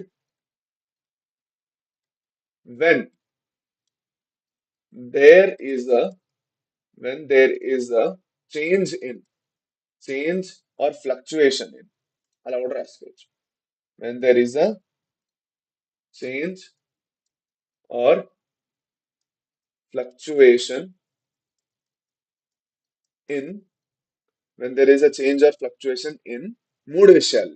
అన్నిటికన్నా ఫస్ట్ బ్లడ్ వాల్యూమ్. మనది బ్లడ్ వాల్యూమ్ ఏదైతే ఉందో ఆ బ్లడ్ వాల్యూమ్, ఫర్ సపోజ్ లెటెస్తే మనది బ్లడ్ ది వాల్యూమ్ పడిపోయింది. ఓకే. మన బాడీలో లెటెస్తే ఇంత బ్లడ్ ఉండాలి అనుకోండి, ఆ బ్లడ్ అంత లేదనమాట. మన బ్లడ్ ది వాల్యూమ్ పడింది దేని వల్ల? ఎందుకంటే మన బాడీలో ఫ్లూయిడ్ వాల్యూమ్ పడింది. ఓకే. సో ఫ్లూయిడ్ వాల్యూమ్ ఎందుకు పడింది మన బాడీలోని? ఫ్లూయిడ్ వాల్యూమ్ ఎందుకు పడింది అంటే మన బాడీలో నీళ్లు తగ్గాయి, మనం డీహైడ్రేటెడ్ అవుతున్నాము, వీఆర్ గెటింగ్ డీహైడ్రేటెడ్. దానివల్ల మన ఫ్లూయిడ్ వాల్యూమ్ పడుతున్నది.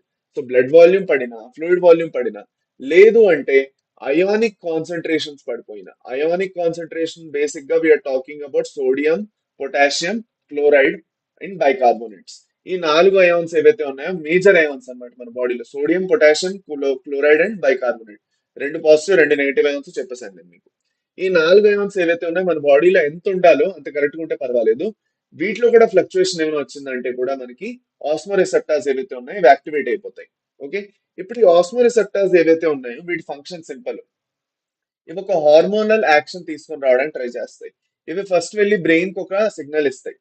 సో రిసెప్టార్స్ ది పని ఎప్పుడు అంటే ఫస్ట్ బ్రెయిన్ కి సిగ్నల్ ఇవ్వడం. మన బ్రెయిన్ ఏం చేస్తుందంటే డైరెక్ట్ గా ఇన్వాల్వ్ అవుతుంది. అది మన హార్మోనల్ సిస్టమ్ ఏదైతే ఉందో, మన ఎండోక్రైన్ సిస్టమ్ ఏదైతే ఉందో దాన్ని యాక్షన్ తీసుకోమని చెప్తుంది. అది చెప్తుంది ఈ పని నువ్వు చెయ్యు అని చెప్తుంది అనమాట. ఇప్పుడు మనకి రెండు విధాలుగా ఇది ఏదైతే ఉన్నదో ఈ రెండు విధాలుగా యాక్చువల్ గా మనకి ఇది ఏదైతే బ్యాలెన్సింగ్ ఉన్నదో అది జరుగుతుంది అనమాట. నా అన్నిటికన్నా ఫస్ట్ పాయింట్ మనం మాట్లాడుకోబోతున్నాం with respect to 1 minute. Okay. With respect to anti diuretic hormone. అన్నిటికన్నా ఫస్ట్ మనం యాంటీ డయోరెటిక్ హార్మోన్ ఏం చేస్తున్నదో మాట్లాడుకుంటాం. యాంటీ డయోరెటిక్ హార్మోన్ ఏం చేస్తున్నదో తెలుసుకున్న తర్వాత ఆర్ఏఎస్ సిస్టమ్ గురించి మాట్లాడుకుంటాం. సో అన్నిటికన్నా ఫస్ట్ యాంటీ డయోరెటిక్ హార్మోన్.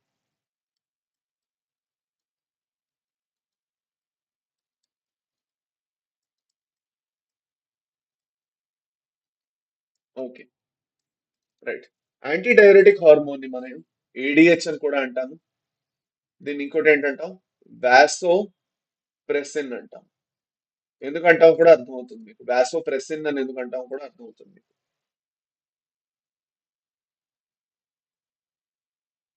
అవును అన్న, న్యూగా స్టార్ట్ చేస్తాం, ఫస్ట్ నుంచి అన్ని చెప్తాం మళ్ళీ అందులో. అందుకే అది మీరు జాయిన్ అవుతే బెటర్ నేను చెప్తున్నాను. ఇప్పుడు మీరు అర్జున జాయిన్ అయినా కూడా మీకు అందులో మనం ఎండింగ్ లో ఉన్నాం ఆల్మోస్ట్. ఇంకా రెండు మూడు చాప్టర్లు మిగిలాయి. ఆ మూడు చాప్టర్లు అయిపోయిన తర్వాత మనకి అది క్లోజ్ అయిపోతుంది. అందుకు పదండి. రైట్. ఓకే. సరే అయితే. సో నా ఒక ఇంపార్టెంట్ పాయింట్ నాన్న ఇక్కడ. Let us try to understand this important point. Okay. చూడండి. మనకి లెటెస్ట్ సే నాన్న మీరు ఏం చేస్తున్నారంటే మీరు ఎక్కడికైనా మూవీకో దేనికో వెళ్ళారు. ఓకే. లేదు అంటే మీరు ఎక్కడో వెళ్ళి స్టక్ అయిపోయారు మూవీలోనో, లేదంటే ఎగ్జామ్ లో ఉన్నారు. మీరు లెటెస్ట్ సే మీరు ఎగ్జామ్ లో ఉన్నారు. Okay. Let's try to understand this situation. That మీరు ఎగ్జామ్ లో ఉన్నారు. ఇప్పుడు ఎగ్జామ్ హాల్లో కూర్చున్న 3 గంటలు అక్కడ కూర్చోవాలి కాబట్టి గ్యారంటీగా మీ బాడీలో ఏమవుతుందంటే మీరు కంటిన్యూస్ గా నీళ్ళు తాగలేరు. మీరు కంటిన్యూస్ గా నీళ్లు కన్స్యూమ్ చేయలేరు. You can't consume water continuously. ఎందుకంటే మీరు నీళ్ళు ఎక్కువ తాగారంటే మీరు ఎక్కువ వాష్రూమ్ యూస్ చేయాలి, టాయిలెట్ యూస్ చేయాలి. సో అందుకే మీరు ఏం చేస్తారు, ఆటోమేటిక్ గా నీళ్ళు తక్కువ తాగుతారు. ఓకే. ఎప్పుడైతే మీరు నీళ్లు అవసరం కన్నా తక్కువ తాగుతున్నారో మీ బాడీలోని డిహైడ్రేషన్ ది ఒక పర్టికులర్ సింటమ్ అనేది స్టార్ట్ అవుతుంది. బేసిక్ గా మీ బాడీ డిహైడ్రేట్ అవడం స్టార్ట్ అవుతుంది. మీ బాడీలో నీళ్లు తక్కువ ఉంది. So as soon as this will happen, this is very simple to understand నాన్న. మన బాడీలోని వాటర్ ది వాల్యూమ్ పడుతున్నది. వాటర్ ది వాల్యూమ్ తగ్గింది. మీరు ఎందుకంటే నీళ్ళు తాగట్లేదు, అందుకే వాటర్ ది వాల్యూమ్ తగ్గింది. ఇప్పుడు వాటర్ ది వాల్యూమ్ తగ్గింది కాబట్టి you are feeling dehydrated. Dehydrated అవసరం కన్నా తక్కువ నీళ్లు ఉన్నాయి. ఇప్పుడు ఏమవుతుందంటే ఈ డిహైడ్రేటెడ్ కండిషన్ ఏదైతే ఉందో ఇది యాక్చువల్ గా ఆస్మో రిసెప్టార్స్ ఏవైతే ఉన్నాయో మన బాడీలో ఉన్న ఆస్మో రిసెప్టార్స్ దీన్ని డిటెక్ట్ చేస్తాయి. డిటెక్ట్ చేసి ఇవేంటంటే సెంట్రల్ నర్వస్ సిస్టమ్ కి యాక్చువల్ గా సిగ్నల్ పంపిస్తాయి. కానీ సెంట్రల్ నర్వస్ సిస్టమ్ ఏం చెప్తుందంటే నువ్వు నన్ను బైపాస్ చేయొచ్చు, నువ్వు నన్ను డైరెక్ట్ పంపించకపోయినా పర్వాలేదు, డైరెక్ట్ గా హైపోథలామస్ కి పంపించంటుంది. సో ఆస్మో రిసెప్టార్స్ హైపోథలామస్ తో కాంటాక్ట్ చేస్తాయి. హైపోథలామస్ తో కాంటాక్ట్ చేసి ఒక పర్టికులర్ సిరీస్ ఆఫ్ ఈవెంట్స్ అనేవి ట్రిగర్ చేస్తాయి. ఇప్పుడు చూడండి ఏం జరుగుతుందో. హైపోథలామస్ ఏం చేస్తుందంటే అన్నిటికన్నా ఫస్ట్ దాని దగ్గర ఏదైతే పోస్టీరియర్ పిట్యూటరీ ఉందో, పోస్టీరియర్ పిట్యూటరీలో ఆల్రెడీ అది ఏం చేసింది, బోల్డ్ అంతా యాంటీ డైరెటిక్ హార్మోన్ ఏదైతే ఉందో సిక్రీట్ చేసి పెట్టింది, అది స్టోర్ చేసి పెట్టింది. దాన్ని రిలీజ్ చేయమని చెప్తుంది అనమాట. దీన్ని రిలీజ్ చేయనేసి చెప్తుంది. ఇప్పుడు ఇది రిలీజ్ అయినప్పుడు యాంటీ డైరెటిక్ హార్మోన్ ఏం చేస్తున్నారు. So anti diuretic hormone the functioning అర్థం చేసుకున్నారండి. సో యాంటీ డైరెటిక్ హార్మోన్ ఏదైతే ఉందో ఏడిహెచ్ అంటాం కదా. యాంటీ డైరెటిక్ హార్మోన్ ఏం చేస్తున్నదంటే డైరెక్ట్ గా వెళ్ళి distal convoluted tubule of nephron ఏదైతే ఉందో దాని మీద వెళ్ళి డైరెక్ట్ గా యాక్ట్ చేస్తుంది. It will act on the distal convoluted tubule of nephron and collecting duct రెండింటి మీద. And collecting duct collecting duct distal convoluted tubule of nephron ఇంకా కలెక్టింగ్ డక్ట్ మీద వెళ్ళి యాక్ట్ చేస్తుంది. యాక్ట్ చేసి అన్నిటికన్నా ఫస్ట్ ఏం చేస్తుందంటే it will actually promote the conditional reabsorption, conditional reabsorption, conditional reabsorption of water and sodium ions from the urinary filtrate. So urinary filtrate ఏదైతే బయటికి వెళ్ళిపోతున్నదో, యూరిన్ బయటికి వెళ్ళిపోతున్నది ఫిల్టరేట్ అది. అది ఇంకా డిసిటీ దగ్గర పట్టుకుంటేనే బెటర్. ఒకసారి కలెక్టింగ్ డక్ట్ లోకి వెళ్ళిన తర్వాత పెద్ద చేసేది ఏమీ లేదు. సో అందుకే డిసిటీ దగ్గరికి వెళ్ళి పట్టుకుంటుంది అనమాట.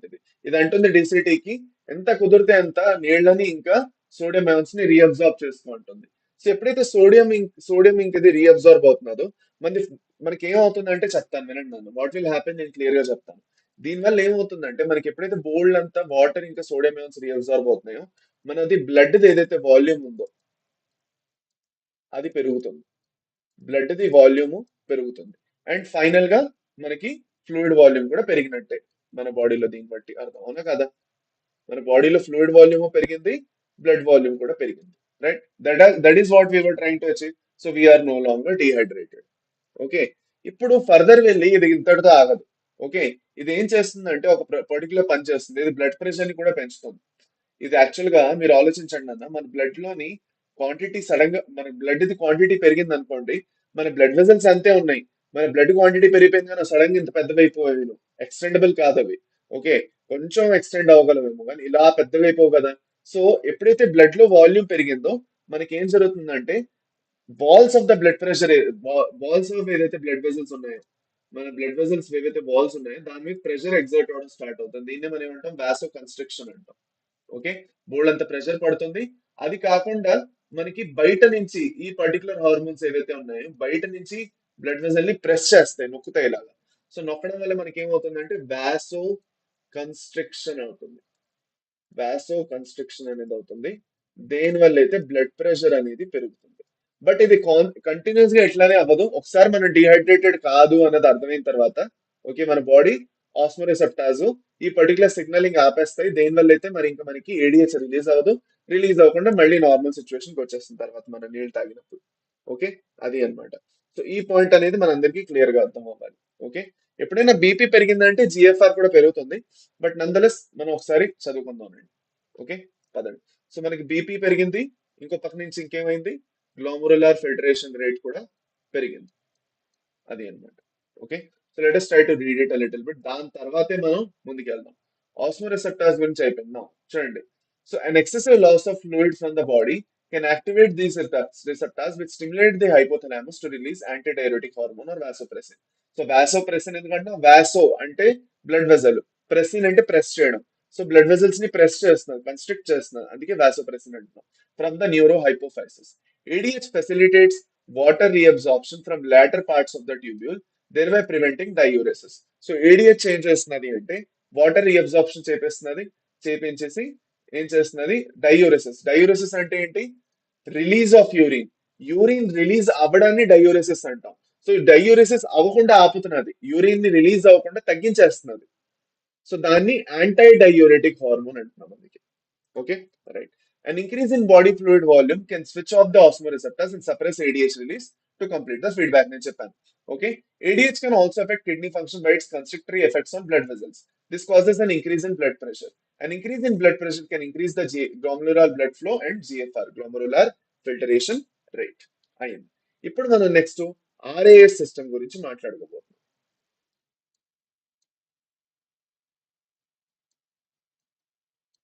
RAS or renin angiotensin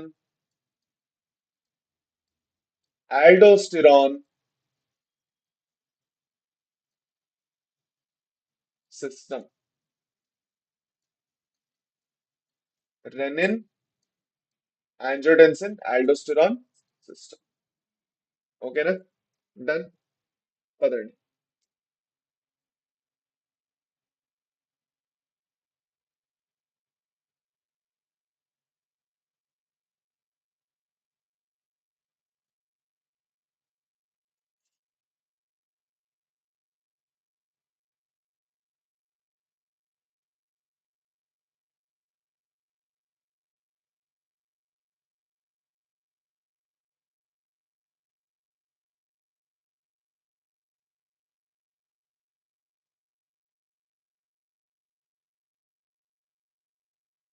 1 minute నాన్న.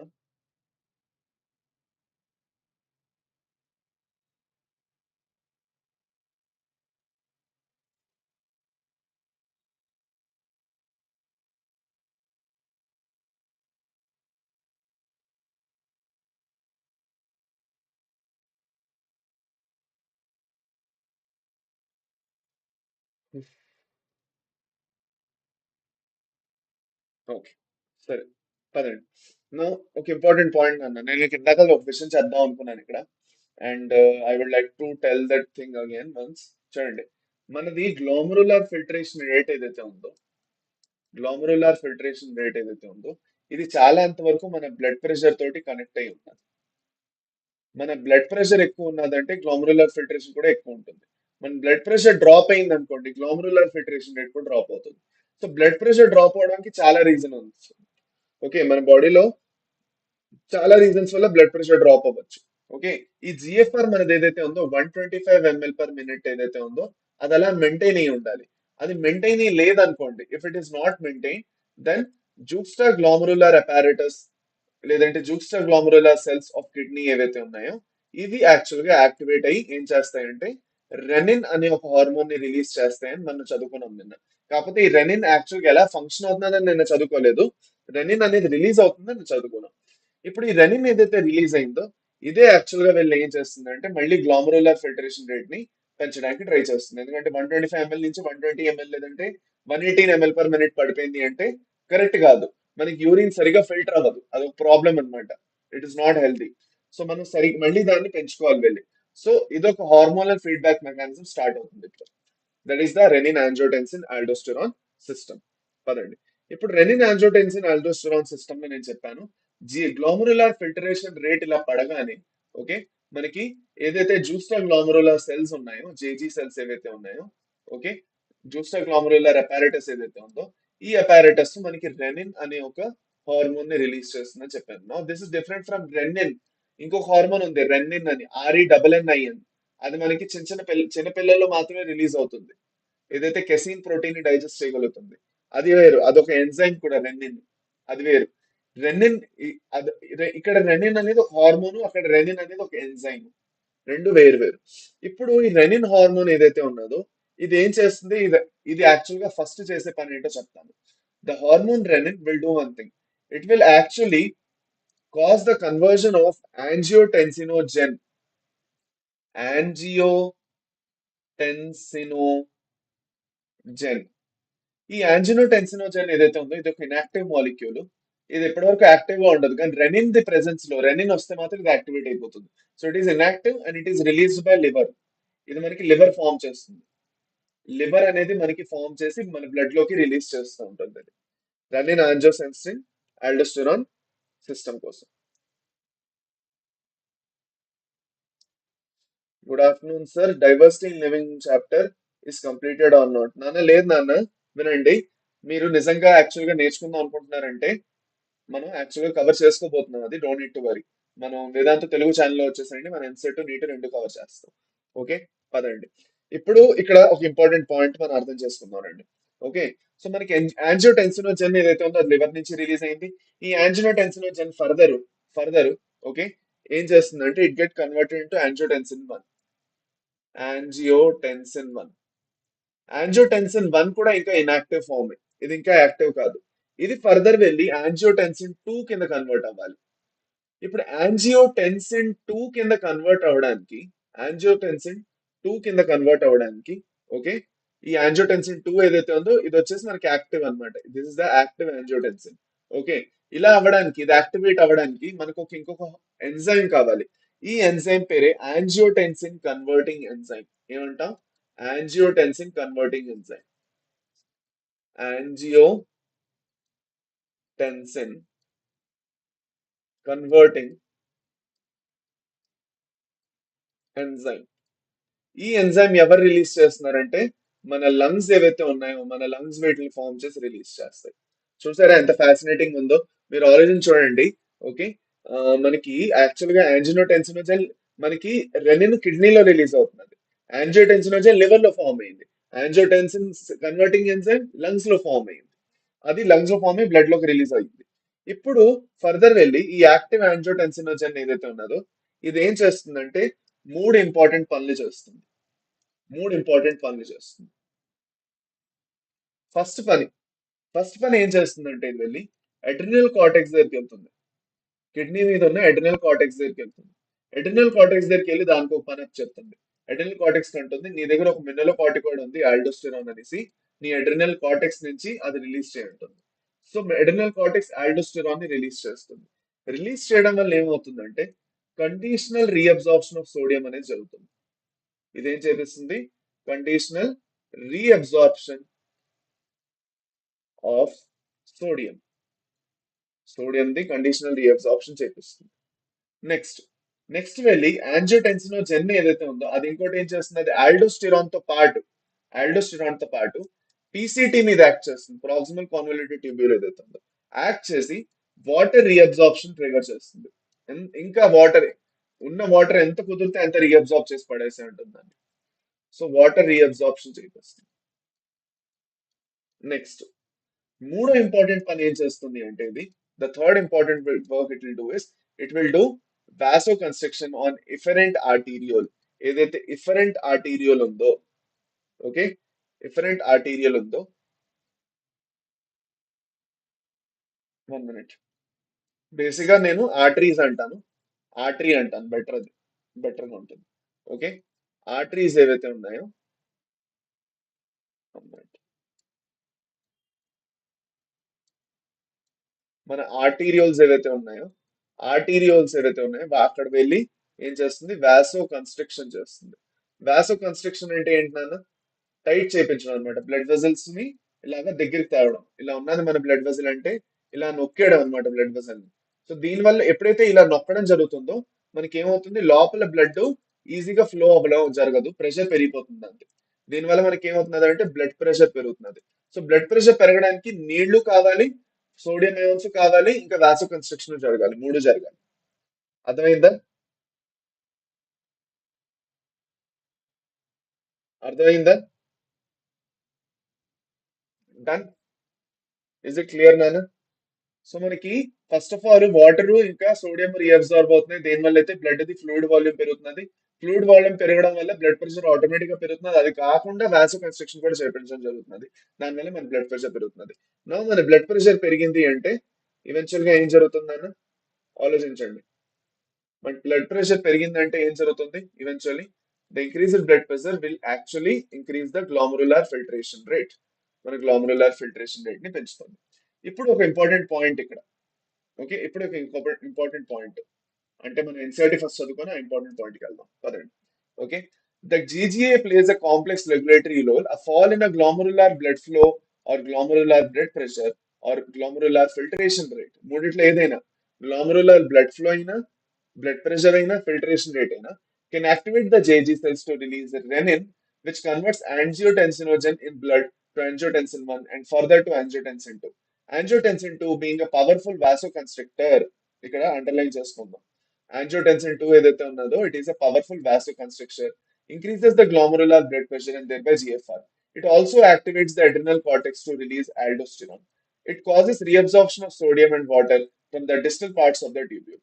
ఓకే, అది అన్నమాట. This also leads to an increase in the blood pressure. So ఇక్కడ మనకి ఎక్కడ మనం ఇక్కడ పీసీటీ రాస్తాం, సారీ ఇది డీసీటీ,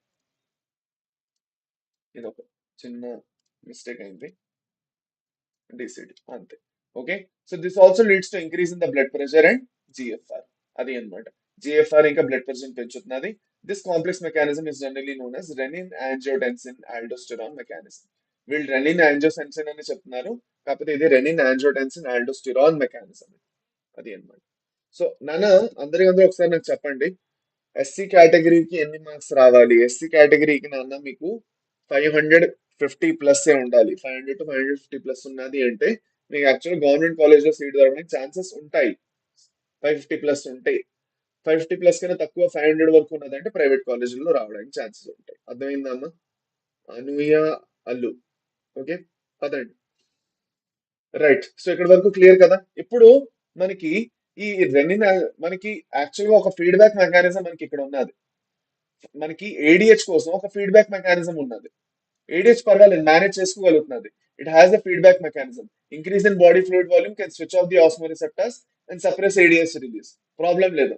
కానీ ఆర్ఏఎస్ సిస్టమ్ అలా కాదు, దానికి ఒక రివర్స్ ఫీడ్బ్యాక్ మెకానిజం లేదు, దాన్ని ఆపడానికి ఏం మెకానిజం లేదు, అది జరగడానికే ఉంది. సో దాన్ని ఆపడానికి ఒక మెకానిజం బాడీ కనిపెట్టింది కష్టపడి, అదే మనది atrial natriuretic factor, ANF or atrial natriuretic factor. ఇప్పుడు ఏట్రియల్ నాట్రియూరిటిక్ ఫ్యాక్టర్ ఏదైతే ఉన్నదో, ఇది వచ్చేసి మనకి యాంటగోనిస్టిక్ గా పనిచేస్తుంది ఆర్ఏఎస్ సిస్టమ్ కి. సో ఇట్ వర్క్స్ యాంటగోనిస్టికల్లీ, అంటే ఆపోజిట్ గా, antagonistically to RAS system. Okay, RAS system కి యాంటగోనిస్టిక్ గా లేదంటే ఆపోజిట్ గా పనిచేస్తుంది. ఇది ఏం చేస్తున్నది అన్నది మనకి రెండు ఫ్యాక్టర్లుగా మనం అర్థం చేసుకోవాలి. It will do two important points. First point అది ఏం చేస్తుంది అంటే, ఫస్ట్ మనకి అదేం చేస్తుందంటే నాట్రియూరెసిస్ అని ఒక పని చేస్తుంది. నాట్రియూరెసిస్, నాట్రియూరెసిస్ నాట్రియూరెసిస్ అంటే బేసిక్ గా ఏమీ లేదు. ఏం చేస్తుందంటే బోల్డ్ అంతా సోడియం ఏదైతే ఉన్నదో సోడియం ని ఎక్స్క్రీషన్ చేపిస్తుంది. ఓకే, సోడియం ఏదైతే ఉందో సోడియం ది ఎక్స్క్రీషన్ చేపిస్తుంది, రిమూవ్ చేపిస్తుంది సోడియం ని బాడీ నుంచి. ఆ సోడియం ఎక్కువైపోవడం వల్ల బ్లడ్ ప్రెషర్ పెరిగిపోతుంది. మన బాడీలో సోడియం ఎక్కువైతే బ్లడ్ ప్రెషర్ పెరిగిపోతుంది అన్న, మంచిది కాదు ఎక్కువ కూడా ఉండడం. సో సోడియం ని ఫస్ట్ ఎక్స్క్రీషన్ చేపిస్తుంది. రెండోది ఇది ఏం చేపిస్తుంది అంటే వాసో డైలేషన్ చేపిస్తుంది. వాసో డైలేషన్ చేపిస్తున్నది. వాసో డైలేషన్ చేపిస్తున్నప్పుడు అది ఏం చేస్తున్నదంటే బేసిక్ గా, ఓకే, ఏవైతే బ్లడ్ వెసల్స్ దగ్గర దగ్గరగా పడ్డాయో వాటిని దూరం చేస్తున్నది అనమాట. సో దూరంగా చేయడం వల్ల ఏమవుతుందంటే ఏదైతే అమౌంట్ ఆఫ్ బ్లడ్ లోపల ఉన్నదో అది ఇంకా ఫ్రీగా ఫ్లో అవడం స్టార్ట్ అవుతుంది. సో దానివల్ల ఏమవుతుంది, మనది బ్లడ్ ప్రెషర్ అనేది డ్రాప్ అవుతుంది. అడిషనల్లీ మన బ్లడ్ ప్రెషర్ ఇంకా ఫర్దర్ డ్రాప్ అవ్వాలంటే మన బాడీలోని ఎక్కువ నీళ్లు ఉన్నాయంటే అది కూడా రిమూవ్ చేయాలి. సో అందుకే రెండో పాయింట్ ఇది ఏం చేస్తుందంటే డయూరెసిస్ చేస్తుంది. సో డయూరెసిస్ అంటే removal of water. Okay, urine output ఎక్కువ చేయించడం. యూరిన్ అవుట్పుట్ ఎక్కువ చేయించడాన్ని మనం డయూరెసిస్ అంటాం. యూరిన్ అవుట్పుట్ ని పెంచేయడాన్ని మనం డయూరెసిస్ అంటాం. So this will make uh, okay, this will make the urine water, urine output పెంచుతున్నది. అది కాకుండా దాన్ని వాటరీగా చేసి పడేస్తున్నది, నీళ్ళు ఎక్కువ ఉంచేస్తున్నది దాంట్లో, హైపోటానిక్ గా చేసి పడేస్తున్నది. ఓకే, ఇది అన్నమాట. ఇవి రెండు పనులు చేసి ఇది ఫైనల్ గా బ్లడ్ ప్రెషర్ ని తగ్గించడానికి ట్రై చేస్తుంది. అర్థమైందా? ఈ రెండు పనులు చేయడానికి అది ఏం చేస్తున్నది, బ్లడ్ ప్రెషర్ అనేది తగ్గిస్తున్నది. ఇంకా బ్లడ్ ప్రెషర్ అనేది తగ్గితే మళ్ళీ మనకి బ్యాక్ టు నార్మల్ అవుతుంది సిచ్యువేషన్. ఈ పాయింట్ అర్థమైందా అందరికి? ఎలాగా ఒక ఏఎన్ఎఫ్ ఏదైతే ఉన్నదో దీనికి అగేన్స్ట్ గా పనిచేస్తున్నది అనేది అర్థమైందా నాన్న అందరికి? ఈ point is it clear for every one? The rennin angiotensin aldosterone system ఏదైతే ఉందో అందరికీ ఈజీగా అర్థమైపోయిందా? ఏం డౌట్స్ ఉన్నాయా ఏమైనా? నాన్న ఏమైనా డౌట్స్ ఉన్నాయా దీంతో సంబంధించి? సరే, ఓకే ఓకే నాన్న, పదండి మనం ముందుకు వెళ్ళిపోదాం. Let us go further and let us try to actually understand this. Reading చేద్దాం, NCERT reading చేద్దాం. An increase in the blood flow to the atria of the heart can cause the release of atrial natriuretic factor. Because మనకి blood pressure పెరిగింది, blood volume పెరిగిందంటే ఎక్కువ amount of blood కూడా మనకి heart కి వెళ్తున్నది. So ANF ఇది ఎక్కడ release, ఇది ఎవరు రిలీజ్ చేస్తున్నారు? Atrial wall of the heart. Atrial wall ఏదైతే ఉందో, వాల్ ఆఫ్ ఏట్రియా ఏదైతే ఉందో అది రిలీజ్ చేస్తున్నది. ANF can cause vasodilation and thereby decrease the blood pressure. Okay, it acts as a check on renin angiotensin mechanism. So మీకు మళ్ళీ అడుగుతారు నాన్న ఏంటంటే which hormone acts as a check on renin angiotensin mechanism? ANF mechanism therefore acts as a check on renin angiotensin mechanism. ఇది important. Done. ఇప్పుడు మనం కొన్ని questions చేసుకుందాం అన్నారండి. Let us try to solve some questions. Questions solve చేస్తే మనకి actual గా అర్థం అవుతుంది అనమాట. ఓకే, క్వశ్చన్స్ ఎలా అడుగుతారు, మనం వాటిని ఎలా ఆన్సర్ చేయాలనేది. ఓకే, పదండి. రైట్, స్టార్ట్ చేద్దాం. సో అన్నిటికన్నా first question, which of the following statements are correct అంటున్నారు. Which of the following statements are correct? ఇందులో ఏ statement correct? And excessive loss of body fluid from body switches off osmoreceptors. Okay, and excessive loss of body fluid switches off osmoreceptor. కరెక్టా wrong? Wrong. మనకి చాలా ఎక్కువ loss అయిందంటే on అవుతాయి ఆస్మోరిసెప్టార్స్, on అయ్యి ఏం చేస్తాయి, వాటర్ ని కన్సర్వ్ చేయడానికి ట్రై చేస్తాయి. ADH facilitates water reabsorption to prevent diuresis. Correct. ADH ఏం చేస్తున్నది, ఓకే, మనకి డయూరెసిస్ ప్రివెంట్ చేస్తున్నది, అందుకే దాన్ని యాంటీ డయూరెటిక్ అంటున్నాం. Causes vasodilation wrong. Vasoconstriction చేపిస్తున్నది, కన్స్ట్రిక్ట్ చేపిస్తున్నది, బ్లడ్ వెజల్ ని పెంచుతున్నది, సారీ బ్లడ్ ప్రెషర్ ని పెంచుతున్నది. దాని తర్వాత ADH causes increase in blood pressure. ఇది కరెక్టే. Okay, ADH is responsible for decrease in GFR. Wrong. మనకి జిఎఫ్ఆర్ పెంచుతుంది, జిఎఫ్ఆర్ ఏడిహెచ్ పెంచుతుంది, తగ్గించడం కాదు. రాంగ్. సో మనకి ఏదైతే కరెక్ట్ అయింది నాన్న ఇక్కడ, బి ఇంకా డి మాత్రం కరెక్ట్ అయ్యాయి, అవునా కదా? Right.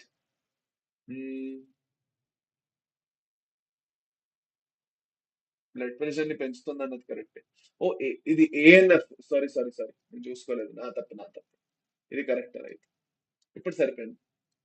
BCD option A, option A, అది నేను చూసుకోలేదు. మరి నేను ఆప్షన్ సి ఏమో ఏడిహెచ్ అనుకున్నాను.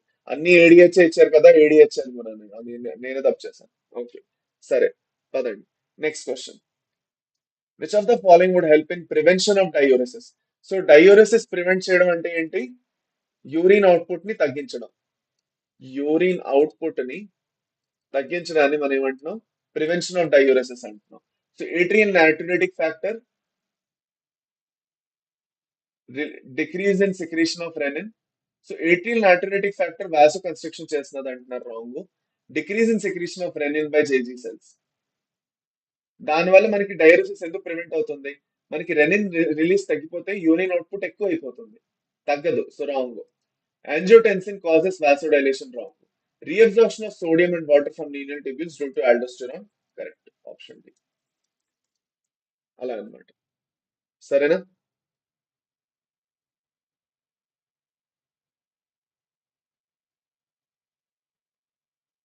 Okay, done. Next question. ఆ డిక్రీజ్ ఇన్, ఇప్పుడు మీకు కన్ఫ్యూజన్ ఏముంటుంది సార్, డయూరెసిస్ అంటే యాంటీ డయూరెటిక్ హార్మోన్ మాత్రమే అందులో ఇన్వాల్వ్ అయి ఉందని కదా అని అనుకుంటారు. కానీ వీళ్ళు ఇలాగే చేస్తారు నాన్న. నీట్ 2020లో వీళ్ళు ఆల్డోస్టిరాన్ యాక్చువల్గా రీఅబ్జార్ప్షన్ చేపిస్తున్నారు కాబట్టి దానివల్ల మనకి యూరిన్ అవుట్పుట్ తగ్గుతుంది. సో డయూరెసిస్ ది మీనింగ్ ఏంటంటే యూరిన్ అవుట్పుట్ ఎక్కువ ఉండడం. సో యూరిన్ అవుట్పుట్ మనం తగ్గిస్తున్నాం అంటే దేని వల్ల తగ్గిస్తున్నాం? అది ఆల్డోస్టిరాన్ కూడా చేస్తున్నది. ఆల్డోస్టిరాన్ సోడియం ఇంకా వాటర్ రీఅబ్జార్బ్ చేయడం వలన ఏమవుతుందంటే మనకి డయూరసిస్ తగ్గిపోతున్నది, యూరిన్ అవుట్పుట్ తగ్గిపోతున్నది. అది అన్నమాట. ఓకే, పదండి. Next. A decrease in blood pressure or volume will not cause the release of, will not అంటే డిక్రీజ్ అయితే ఏది రిలీజ్ అవ్వదు అంటున్నారు. బ్లడ్ ప్రెషర్ ఎక్కువ అయితేనే మనకి ఏఎన్ఎఫ్ రిలీజ్ అవుతుంది. సో ఏఎన్ఎఫ్ మనకి బీపీ ఎక్కువ అయినప్పుడు రిలీజ్ అవుతుంది, బ్లడ్ ప్రెషర్ ఎక్కువ ఉన్నప్పుడు, బ్లడ్ ఫ్లో ఎక్కువ ఉన్నప్పుడు రిలీజ్ అవుతుంది, తక్కువ అయితే కాదు. ఓకేనా? So option D. Option D. Done. Okay, next. Which of the following causes an increase in sodium reabsorption in the distal convoluted tubule? Distal convoluted tubule లోని ఓకే ఎస్టీ కట్ ఆఫ్ ఎంత కావాలి, ఎంత? ST cut off కూడా మీకు SC cut off లాగే ఉంటాయి, similar గానే ఉంటాయి. Okay. Which of the following causes increase in sodium absorption? Sodium reabsorption ఎవరు ఇంక్రీజ్ చేపిస్తున్నారు? రెండు చేపిస్తున్నాయి. ఆల్డోస్టిరాన్ చేస్తున్నది, యాంటీ డైరెటిక్ చేస్తున్నది. కాకపోతే ఇప్పుడు మనం ఇక్కడ అర్థం చేసుకోవాలి. ఓకే, ఏది మనకి అన్నిటికన్నా ఎక్కువ ఇంపార్టెంట్, దేనికి హైయెస్ట్ ప్రయారిటీ ఇస్తాం? Increase in ADH levels, decrease in aldosterone levels, decrease in anti diuretic hormone levels, increase in ADH. So మనకి ఇక్కడ okay sodium reabsorption distal convoluted tubule లోని ఎవరు చేస్తున్నారు ఎక్కువగా? ఎవరు చేస్తున్నారు? డిస్టల్ కాన్యులేటెడ్ ట్యూబ్యూల్ లో ఎవరు చేస్తున్నారు? ఈ క్వశ్చన్ ఆన్సర్ చేయండి, పదండి. మనకి sodium reabsorption distal convoluted tubule లో ఎవరు చేస్తున్నారు? So let us try to understand it from the text in the text here. ఇక్కడ ఏదైతే ఉందో అదే మాట్లాడుకుందాం. ఓకే, చూడండి. మనకి ఇక్కడ ఏమన్నాడు అంటే ఓకే యాంటీ డైరెటిక్ హార్మోన్ ఏం చేస్తున్నదంటే రీఅబ్జార్ప్షన్, వాటర్ రీఅబ్జార్ప్షన్ అనేది చేపిస్తున్నది అని చెప్పాడు, అవునా కదా? చూడండి. ADH facilitates water reabsorption from latter parts of the tubule thereby preventing diuresis అంటున్నాడు. అంటే ఏడిహెచ్ మనకి ప్రిన్సిపల్ గా సోడియం రీఅబ్జార్ప్షన్ చేపిస్తున్నది, కానీ సోడియం రీఅబ్జార్ప్షన్ కన్నా మనకి వాటర్ రీఅబ్జార్ప్షన్ దానికి important. Okay, so let us talk about, ఇక్కడ సోడియం ఇయాన్స్ మనం రిమూవ్ చేసేసినా కూడా, even if you remove the sodium ions here, that means మనకి ఇక్కడ యాంటీ డైరెటిక్ హార్మోన్ ఏదైతే ఉందో అది వాటర్ రీఅబ్జార్ప్షన్ మీద ఎక్కువ ఫోకస్ చేస్తున్నది. అదే మనకి ఆల్డోస్టిరాన్ ఏదైతే ఉందో, అది మనకి చూసుకున్నట్లయితే సోడియం వాటర్ రెండు distal parts of the tubule అని క్లియర్ గా రాశారు. చూడండి, aldosterone causes reabsorption of sodium and water from distal parts. అంటే డిస్టల్ పార్ట్ అంటే డిస్టల్ కాన్వల్యూటెడ్ ట్యూబ్యూలే. సో డిస్టల్ కాన్వల్యూటెడ్ ట్యూబ్యూల్ నుంచి సోడియం యొక్క వాటర్ రీఅబ్జార్ప్షన్ చేపిస్తున్నది. సో క్లియర్ గా దేని గురించి ఇచ్చారు ఇక్కడ? ఆల్డోస్టెరాన్ గురించి అలా ఇచ్చారు క్లియర్ గా, రైట్? సో దాన్ని బట్టి మనం ఏం రాస్తాము ఆన్సరు? మనకి ఆల్డోస్టెరాన్ లెవెల్స్ ఎక్కువైతే ఏమవుతుందనేసి రాస్తామా, రాయమా? అదే చూడండి, అదే అడిగాను. ఓకే, సో సోడియం రీఅబ్జార్ప్షన్ అంటే ప్రిన్సిపల్ గా ఎవరు చేస్తున్నారు? ఆల్డోస్టెరాన్ లెవెల్ ఎక్కువైతే మాత్రం జరుగుతుంది. సో ఏం రాస్తాం? Increase in aldosterone levels, option. So నేను నా ఓన్ గా లేదని చెప్పలేదు. ఓకే, మీకు ఒక క్లియర్ ఐడియా ఇస్తాను, మీకు ఎన్సీఆర్టీ నుంచి వచ్చిన question. Next. A fall in GFR activates. A fall in GFR activates. చూడండి అన్న, మనకి గ్లామరులర్ ఫిల్టరేషన్ రేటు పడిపోతే యాక్టివేట్ అయ్యేది ఏది నాన్న? మనకి రెనిన్ అనేది యాక్టివేట్ అవుతుంది. Activates the release of renin. Juxtaglomerular cells to release renin అన్నిటికన్నా first, option D. So we are talking about renin angiotensin aldosterone system. Okay, done. పదండి. ఓకేనా? పదండి. అయింది. Next. Which one of the following statements is correct with respect to kidney function regulation? Kidney function regulation తో సంబంధించి ఏది correct అంటున్నారు? Correct statement ఏదంటే neat 2011 లో అడిగిన question. During summer when body loses a lot of water by evaporation, the release of ADH is suppressed అంట. Suppressed కాదు, stimulated అనొచ్చు. ఇంకా మనకి లాస్ ఆఫ్ వాటర్ అవుతున్నది కాబట్టి స్టిమ్యులేట్ అవ్వాలి, సప్రెస్ ఎందుకు అవుతుంది? సో మనకి ఇది wrong. Next, when someone drinks a lot of water ADH release is suppressed. Okay, exposure to cold temperature stimulates ADH release, and increase in GFR, glomerular blood flow, stimulates formation of angiotensin 2. ఇప్పుడు చెప్పండి. మనం లెటస్తే చాలా వరకు నీళ్ళు ఎక్కువ తాగేసాం నాన్న. So నీళ్ళు చాలా ఎక్కువ తాగేసాం అంటే మళ్ళీ ADH రిలీజ్ తగ్గిపోతుందా? ఎందుకు? నీళ్ళు ఎక్కువ తాగామంటే బ్లడ్ వాల్యూమ్ పెరుగుతుంది దానివల్ల, అవునా కదా? సో ఆప్షన్ బి అయిపోతుంది, option B. Okay, exposure to cold temperature stimulates ADH release కాదు. మరి కోల్డ్ టెంపరేచర్ అయినప్పుడు మనకి ADH రిలీజ్ స్టిమ్యులేట్ అవుతుందని అంటున్నారు, అలాగేమీ లేదు. And increase in GF, glomerular blood flow, okay, stimulates formation of angiotensin 2, అది రాంగ్. సో మనకి ఈ మూడు wrong, option B, option B అవుతుంది. Okay, next, angiotensinogen is a protein produced and secreted by. Angiotensinogen ఎవరు ప్రొడ్యూస్ చేస్తున్నారని నేను మీకు చెప్పాను మీ అందరికి ఇందాక.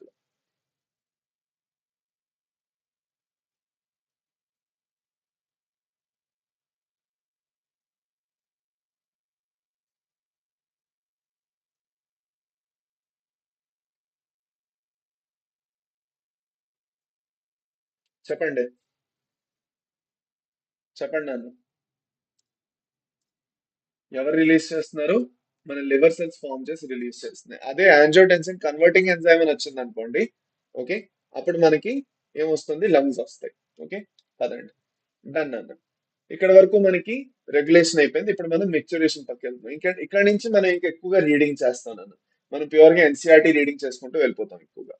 ఓకే, పదండి, రండి. Micturition. Urine formed by the nephrons is ultimately carried to the urinary bladder, where it is stored till a voluntary signal is given by the central nervous system.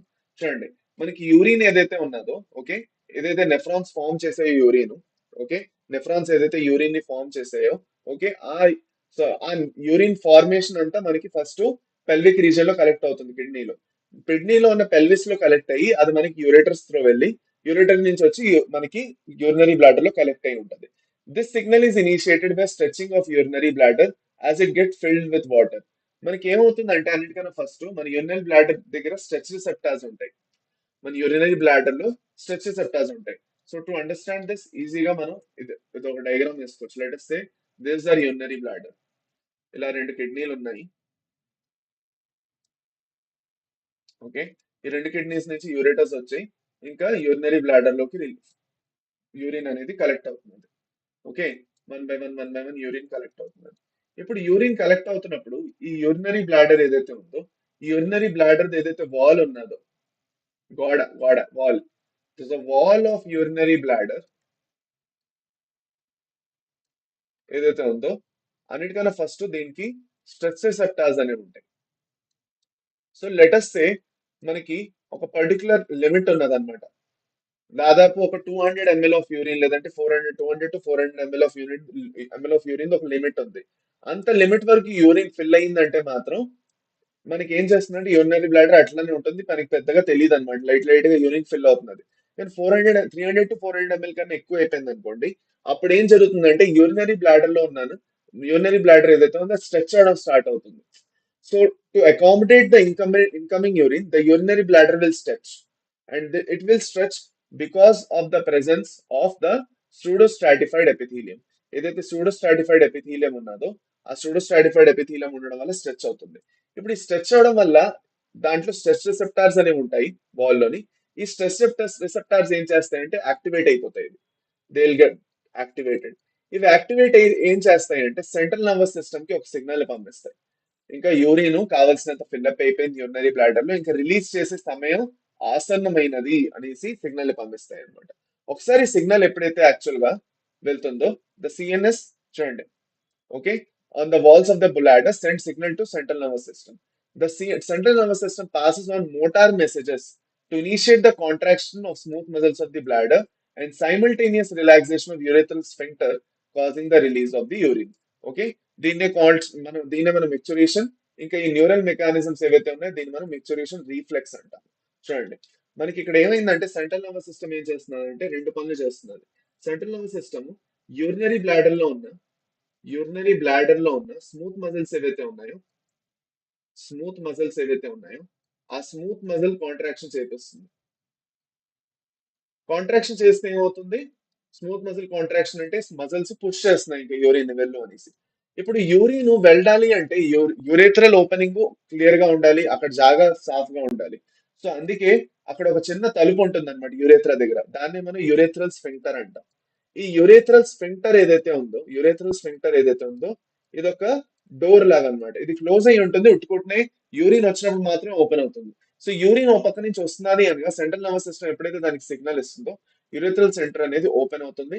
Open అయ్యి urine ని బయటికి వెళ్ళడానికి permit చేస్తుంది అనమాట. Okay, అది. So అదే వాళ్ళు చెప్పడానికి ట్రై చేస్తున్నారు. ఇదంతా ప్రాసెస్ మనం మిక్చురేషన్ లేదంటే మిక్చురేషన్ రీఫ్లెక్స్ అనేసి అంటాం. దీన్ని మనం ఏమంటాం? మిక్చురేషన్ మిక్చురేషన్ రీఫ్లెక్స్ అంటాం. మిక్చురేషన్ రీఫ్లెక్స్ అనేసి అంటాం.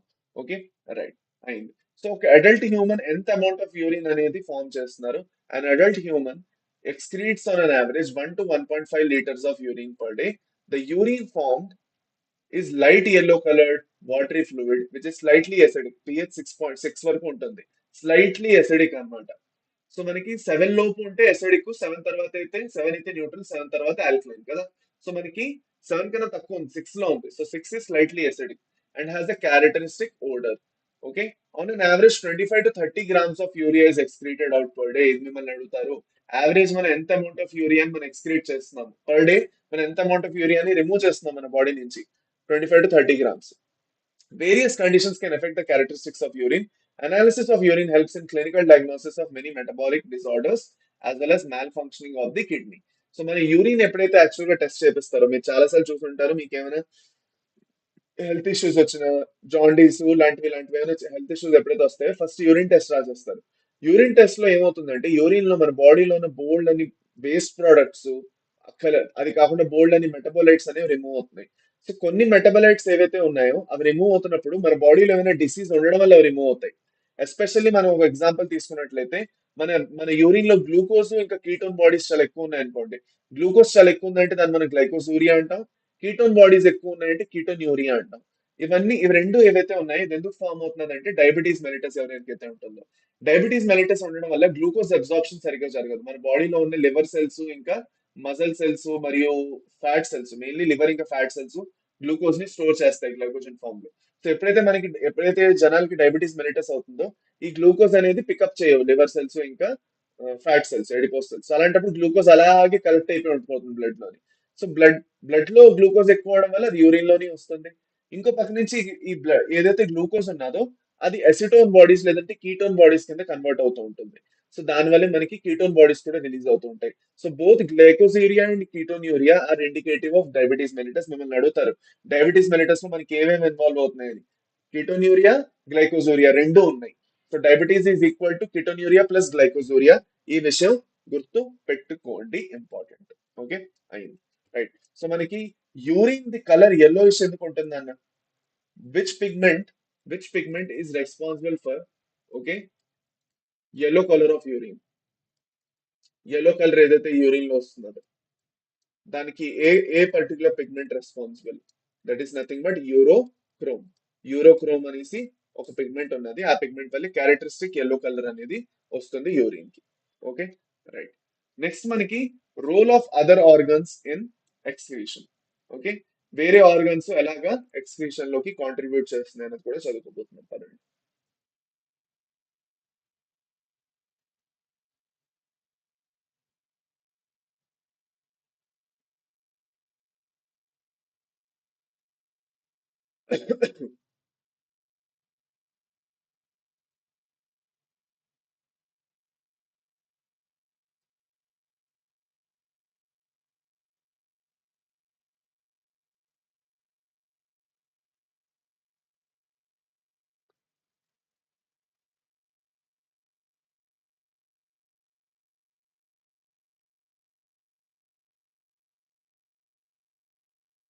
ఓకే, పదండి.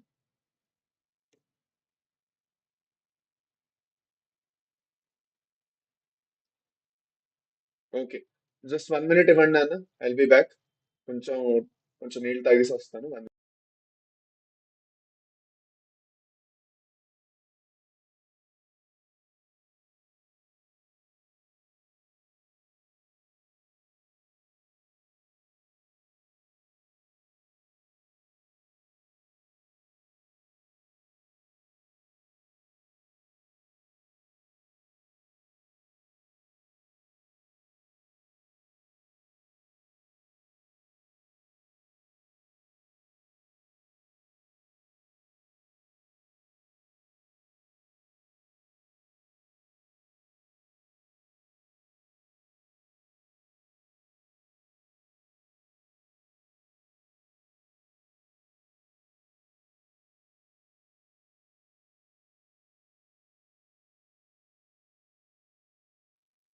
ఓకే, ఓకే, పదండి, కంటిన్యూ చేద్దాం నాన్న.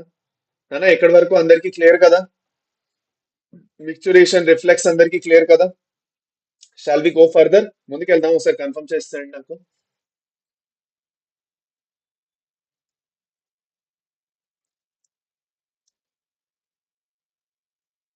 అందరూ ఒకసారి కన్ఫర్మ్ చేస్తాండి నాన్న, మనం ముందుకు వెళ్ళిపోదాం.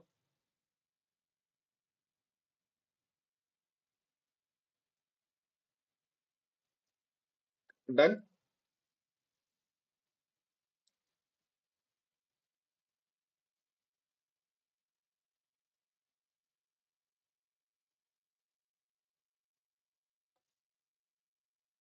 డన్, నెక్స్ట్ వెళ్దామా? పదండి. రైట్. సో మనకి కిడ్నీసే కాకుండా వేరే ఆర్గన్స్ కూడా ఎక్స్క్రీషన్ లో కాంట్రిబ్యూట్ చేస్తున్నాయి నాన్న, అది మనకి ఇంపార్టెంట్. ఓకే, మనకి కిడ్నీసే కాకుండా వేరే ఆర్గన్స్ కూడా మనకి ఎక్స్క్రీషన్ లో కాంట్రిబ్యూట్ చేస్తున్నాయి. Other than kidneys lungs, liver and skin also help in the elimination of excretory waste. మనకి లంగ్స్, లివర్ ఇంకా స్కిన్ ఏవైతే ఉన్నాయో అవి కూడా మనకి ఎక్స్క్రిటరీ వేస్ట్ ని ఎలిమినేట్ చేయడానికి హెల్ప్ చేస్తున్నారు.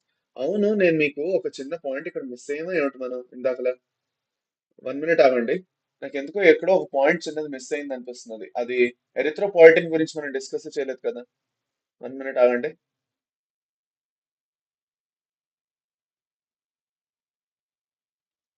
అది రిమూవ్ చేస్తారా అంటే? ఎరిథ్రోపాయిటిన్ ఎక్కడ ఉంటుంది?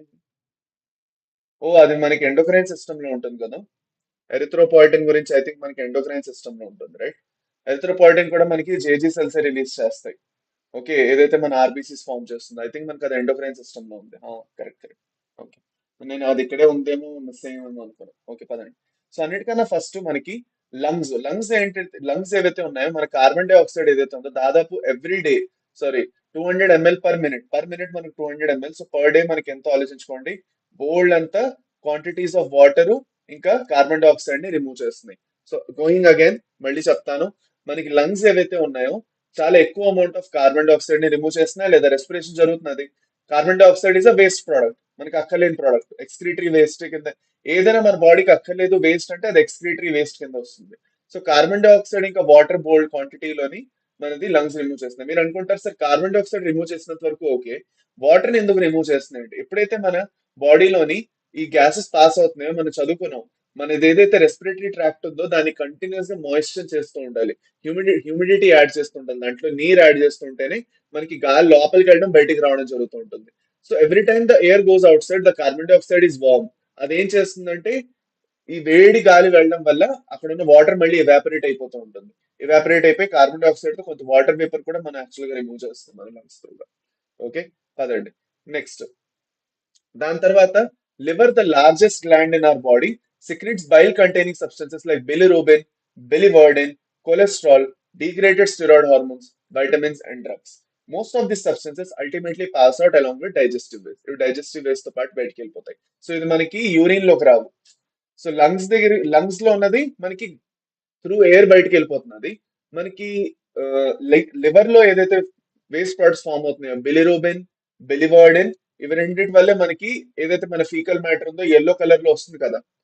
మన ఫీకల్ మ్యాటర్ yellowish కలర్ లో ఉంటుందా ఉండదా నాన్న? దేని వల్ల ఉంటుంది అది? బిలిరూబిన్ మరియు బిలివర్డిన్ వల్లనే. Cholesterol, steroid hormones, vitamins and drugs ఇవన్నీ మనకి ఫీకల్ మ్యాటర్ త్రూగా రిలీజ్ చేస్తుంది. Next, the sweat and sebaceous glands in the skin can eliminate certain substances through their secretions. మన స్వెట్ ఇంకా సిబేషియస్ గ్లాండ్స్ ఏవైతే ఉన్నాయో, sweat produced by the sweat glands is watery fluid containing okay NaCl, small amounts of urea, lactic acid etcetera. Okay, మనది ఏదైతే చెమట ఉన్నదో నాన్న, చెమట, ఆ చెమటలో ఏమిటంటే ఉంటాయి NaCl. ఆఫ్ కోర్స్ మన చెమటలో ఉప్పు ఎలాగో ఉంటుంది, ఉప్పు క్వాంటిటీ ఎక్కువ ఎలాగో ఉంటుంది. అది కాకుండా కొంచెం యూరియా కూడా ఉంటుంది, ఇంకా లాక్టిక్ యాసిడ్ కూడా ఉంటుంది. మన చెమటలో యూరియా ఇంకా లాక్టిక్ యాసిడ్ ఉండడం వల్లనే మనకి స్మెల్ వస్తుంది, బ్యాడ్ స్మెల్ వస్తుంది. అర్థమైందా? మన వినండి అన్న, మళ్ళీ చెప్తాను. మన మన స్వెట్ లో లేదంటే చెమటలో మనకి యూరియా ఇంకా లాక్టిక్ యాసిడ్ ఏదైతే ఉందో అది ఉండడం వల్ల మెయిన్ గా మనకి బ్యాడ్ స్మెల్ లేదంటే బ్యాడ్ ఓడోర్ అనేది వస్తుంది. ఓకే, చాలా ఇంపార్టెంట్, గుర్తుపెట్టుకోండి.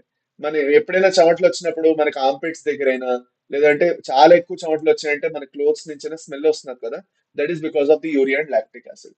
దాని తర్వాత, though the primary function of sweat is to facilitate a cooling effect on body surface, it also helps in the removal of these waste products. Sebaceous glands అనేవి different types of glands eliminate certain substances like sterols, hydrocarbons and waxes through sebum. Okay, చూడండి, మనకి skin మీద ఇంకా ఇప్పుడు చాలా రోజులు ఒక important example చెప్తాను, ఆలోచించండి. మీరు కొన్ని రోజులు స్నానం చేయలేదు, తల స్నానం చేయలేదు. లెటెస్ట్ ఒక 1 వీక్ వరకు మీరు తల స్నానం చేయలేదు. చేయకపోయినా కూడా మీ హెయిర్ చెమట అది వచ్చింది. లెటెస్ట్ మీరు నార్మల్ గా బయటికి వెళ్ళి వచ్చారు, లేదంటే ఏదైనా వర్క్ చేసినప్పుడు కొంచెం స్వెట్ కూడా వచ్చింది. సో స్వెట్ కూడా వచ్చింది, దాని తర్వాత 1 వీక్ తర్వాత చూస్తే మీ హెయిర్ కొంచెం ఆయిలీగా ఉంది. మీరేం ఆయిల్ అప్లై చేయాల, మీరు ఎలాంటి ఆయిల్ అప్లై చేయలేదు, మీరు కోకోనట్ ఆయిల్ ఏ ఆయిల్ అప్లై చేయలేదు, అయినా కూడా మీ హెయిర్ స్టిక్కీగా ఉంటుంది, ఏదో ఆయిల్ అప్లై చేసినట్టు. ఎప్పుడైనా మీరు ఇది అబ్జర్వ్ చేశారా? మీతో ఎప్పుడైనా ఇలా జరిగిందా? ఎస్ ఆర్ నో చెప్పండి. మీరు ఒక మీరు ఆయిల్ అప్లై చేయకపోయినా కూడా మీ హెయిర్ ఆయిలీగా ఉంటుంది. దేనివల్ల? Because of sebum. మన స్కాల్ప్ లోని ఇంకా మన స్కిన్ లోని నాన్న సెబేషియస్ గ్లాండ్స్ అనేవి ఉంటాయి. ఈ సెబేషియస్ గ్లాండ్స్ ఏవైతే ఉన్నాయో సీబమ్ అనే ఒక ఫ్లూయిడ్ ని సిక్రీట్ చేస్తాయి. సీబమ్ ఏదైతే ఉన్నదో దీంట్లో మనకి యాక్చువల్ గా స్టిరాల్స్, హైడ్రోకార్బన్స్ అండ్ వ్యాక్సెస్ అంటే ఏంటి, మనకి ఫ్యాట్స్ ఉన్నాయి, అందులోని ఫ్యాట్ రిచ్ మాలిక్యూల్స్ ఉన్నాయి. సో ఫ్యాట్ రిచ్ మాలిక్యూల్స్ ఏవైతే ఉన్నాయో ఈ ఫ్యాట్ రిచ్ మాలిక్యూల్స్ వలన మన మన స్కిన్ కూడా స్టిక్కీగా అవుతుంది. మన స్కిన్ కూడా రిలీజ్ అయినప్పుడు ఇక్కడ మనకి యాక్చువల్ గా స్టిక్కీగా అవుతుంది అనమాట. ఈవెన్ హెయిర్ కూడా మనకి స్టిక్కీ అవుతుంది దానివల్లనే. Do you know small amounts of nitrogenous could be eliminated through saliva to. మనకి ఏదైతే యూరియా ఉందో, మన యూరియా కొంతవరకు మన సెలైవాలో కూడా సిక్రీట్ అయ్యి రిలీజ్ అవుతుంది అనమాట. అది ఓకే. సో ఇది చాలా ఇంపార్టెంట్. ఓకే, మీకు ఇది అడుగుతారు. Okay, small amounts of nitrogenous waste could be eliminated through saliva also అనేసి చెప్తారు. ఓకే, ఇది important point. Now let us come to the disorders of the excretory system. ఇప్పుడు మనం డిజార్డర్స్ ఆఫ్ ఎక్స్క్రిటరీ సిస్టమ్ కి వచ్చాం, రండి. So disorders of excretory system అంటే వేరే వేరే టైప్స్ ఆఫ్ డిజార్డర్స్, ఏదైతే కిడ్నీలోని ఫంక్షనింగ్ పాడైనా లేదంటే యూరేటర్ లో అయినా యూరినరీ బ్లాడర్ లో అయినా ప్రాబ్లం ఉన్నా, సో ఓవరాల్ గా మొత్తం ఎక్స్క్రిటరీ సిస్టమ్ అంతా ఏదైతే ఉందో అక్కడ ఎక్కడైనా ప్రాబ్లం అయినప్పుడు ఏదైనా డిసీజ్ వస్తే దాన్ని డిజార్డర్ అంటున్నాం. ఏదైనా డిజార్డర్ వస్తే దెన్ పదండి. Now, malfunctioning of kidneys can lead to accumulation of urea in blood, a condition called uremia, which is highly harmful and may lead to kidney failure. చూడండి, మన కిడ్నీలు పాడైపోయి అనుకోండి అన్న, మన కిడ్నీలు సరిగ్గా ఫంక్షన్ చేయట్లేదు. ఓకే, ఏదైతే ఫిల్టర్ చేసే పని ఉన్నదో ఆ ఫిల్టర్ సరిగ్గా చేయలేకపోతున్నాయి ఇవి. అలాంటప్పుడు మనకి వచ్చేదే యురేమియా అన్నమాట. Okay, which is highly harmful and may lead to kidney failure. దీనివల్ల కిడ్నీ ఫెయిల్ అయిపోతుంది. ఎందుకంటే యురేమియాలో ఏం జరుగుతుందంటే నాన్న, మన మన బ్లడ్ లో యూరియాది కాన్సన్ట్రేషన్ ఎక్కువ అవుతుంది. What is uraemia? What is uraemia? Uraemia అంటే ఏమిటి? What do you mean by uraemia? Uraemia అంటే increased concentration, increased concentration or levels of urea in blood. Increased concentration or levels of urea. So permitted levels లేదంటే safe levels కన్నా చాలా ఎక్కువ అయిపోవడం అనమాట. In such patients urea can be removed by process called as haemodialysis. Haemodialysis process ఏదైతే ఉందో దాని త్రూగా మనకి ఏం చేస్తారంటే యూరియాని రిమూవ్ చేస్తారనమాట. So during the process of haemodialysis the blood drain from a convenient artery is pumped into a dialyzing unit called artificial kidney. Blood drained from the convenient artery is pumped into a dialyzing unit after adding an anticoagulant like heparin. The unit contains a coiled cellophane tube surrounded by a fluid having the same composition of that of plasma except the nitrogenous phase. నేను ఇదంతా మీకు diagram వేసి కూడా explain చేస్తాను. చూడండి, మనకి actual గా dialysis లో ఏం జరుగుతుంది అనే ప్రాసెస్ ఏదైతే ఉందో ఒక సింపుల్ డయాగ్రామ్ తో మనం అర్థం చేసుకోవచ్చు. కుదిరితే మీరు కూడా వేసుకోండి, చాలా ఈజీ, పెద్ద ఏం కష్టం కాదు. ఓకే, చూడండి. డయాలసిస్ అనే ప్రాసెస్ త్రూగా మనం ఏం చేస్తున్నాం అంటే, ఎవరైతే కిడ్నీ ఫంక్షన్ చేయట్లేదో, పాడైపోయిందో, ఇంకెవరైతే కిడ్నీ ట్రాన్స్ప్లాంటేషన్స్ అఫోర్డ్ చేయలేరు. రెండు విషయాలు. అన్నిటికన్నా ఫస్ట్ అన్నిటికన్నా ఫస్ట్ మనకి కిడ్నీలోని ఇద్దరు కిడ్నీ సరిగా ఫంక్షన్ చేయట్లేదు, ఇంకా వాళ్ళ కిడ్నీ ట్రాన్స్ప్లాంట్ ఎఫోర్డ్ చేయలేకపోతున్నారు, చాలా కాస్ట్లీ పడుతుంది, లేదంటే డోనర్స్ దొరకట్లేదు కిడ్నీ ట్రాన్స్ప్లాంట్ కి, కిడ్నీ కిడ్నీ గ్రాఫ్ట్ అవ్వట్లేదు. సో అలాంటప్పుడు డయాలసిస్ ఒక సింగిల్ ఆప్షన్ అయిపోతుంది అనమాట. డయాలసిస్ లో ఏం జరుగుతుందంటే, ఎవరైతే ఇండివిజువల్ ఉన్నారో, ఓకే, ఆ ఇండివిజువల్ ది చేతి నుంచి ఒక ఆర్టరీ ఏదైతే ఉందో తీసుకుంటారు అనమాట. ఒక కన్వీనియంట్ ఆర్టరీ నుంచి బ్లడ్ వెజల్ తీసుకుంటారు, బ్లడ్ ని తీసుకుంటారు. సో డైరెక్ట్ కనెక్ట్ చేస్తారు చేతి నుంచి, కనెక్ట్ చేసి ఏం చేస్తారంటే బ్లడ్ ని పికప్ చేసుకుంటారు. ఫస్ట్ బ్లడ్ తీసుకుంటారు. ఓకే, ఇప్పుడు ఈ బ్లడ్ తీసుకున్న తర్వాత, ఈ బ్లడ్ అయిపోవచ్చిందన్న సెషన్ ఇంకో 10 minutes మాత్రమే ఉంటుంది. సో వెనస్ వెళ్ళిపోండి పూర్తిగా మీరు. ఓకేనా? సో అయిన తర్వాత మనకి హెపారిన్ ఏదైతే ఉందో హెపారిన్ ఏదైతే ఉందో యాడ్ చేస్తారు. Heparin acts as an anti coagulant. ఎందుకు యాడ్ చేయాలి హెపారిన్? మనకి బేసిక్ సెన్స్ మన బేసిక్ సెన్స్ ఇది ఏంటంటే, మన బ్లడ్ మన బాడీలోంచి బయటకు వచ్చిందంటే అది కోయాగులేట్ అయి తీరుతుంది. మన బ్లడ్ మన బ్లడ్ మన బాడీలోంచి బయటకు వచ్చింది అనుకోండి, అది కోయాగులేట్ అయిపోతుంది, క్లాట్ అవుతుంది, బ్లడ్ క్లాట్ అవుతుంది. సో సో చూడండి, వినండి. సో మనకి దానివల్ల ఏమవుతుందంటే, మనం క్లాట్ అవ్వకుండా ఆపాలి. క్లాట్ అయిపోతే మనం ఎలా దాన్ని ఫిల్టర్ చేస్తాం, ఎలా బ్లడ్ నుంచి యూరియా రిమూవ్ చేస్తాం. సో అందుకే యాంటీకోయాగులెంట్ హెపారిన్ యాడ్ చేస్తాం. యాంటీకోయాగులెంట్ హెపారిన్ ని యాడ్ చేసిన తర్వాత బ్లడ్ ని మనం ఒక చేంబర్ లోకి పంపిస్తాం. Will send it in to a chamber. ఈ చేంబర్ ని మనం ఆర్టిఫిషియల్ కిడ్నీ అంటాం. ఈ చేంబర్ ని మనం ఏమంటున్నాం? ఆర్టిఫిషియల్ కిడ్నీ అంటున్నాం.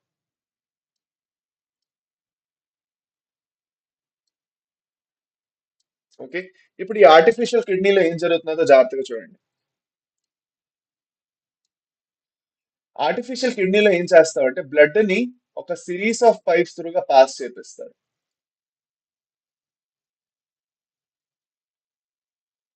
ఓకే, ఎప్పుడైతే బ్లడ్ ఇలా పాస్ అవుతూ వెళ్తుందో అప్పుడు ఇది రిమూవ్ చేస్తుంది యూరియాని. ఎలా అవుతుందో చూడండి. ఇక్కడ లోపల ఏదైతే ఈ మెంబ్రెయిన్ ఉన్నదో, ఈ పర్టికులర్ ఏదైతే సెట్ ఉన్నదో, దీన్ని మనం ఏమంటాము? ఈ సెట్ ని మనం ఆర్టిఫిషియల్ కిడ్నీ అంటున్నాం. ఈ ఆర్టిఫిషియల్ కిడ్నీలో ఏం చేయడం జరుగుతుందంటే, లోపలంతా ఒక ఫ్లూయిడ్ నింపేసి పెడతారు. లోపల ఒక ఫ్లూయిడ్ అనేది నింపేసి పెడతారు. ఈ ఫ్లూయిడ్ లో ఏముంటుందో కూడా చాలా important. This fluid will have everything that is in blood minus urea. Okay, same composition same of blood composition of blood except urea. అంటే ఏం జరుగుతున్నది ఇక్కడ? మనకి బ్లడ్ లో ఉన్న ఏదైతే కాంపోజిషన్ ఉన్నదో అదే కాంపోజిషన్ ఉన్న ఫ్లూయిడ్ మనం లోపల పెట్టాం, ఫ్లూయిడ్ మనం లోపల ఫిల్ చేసాం.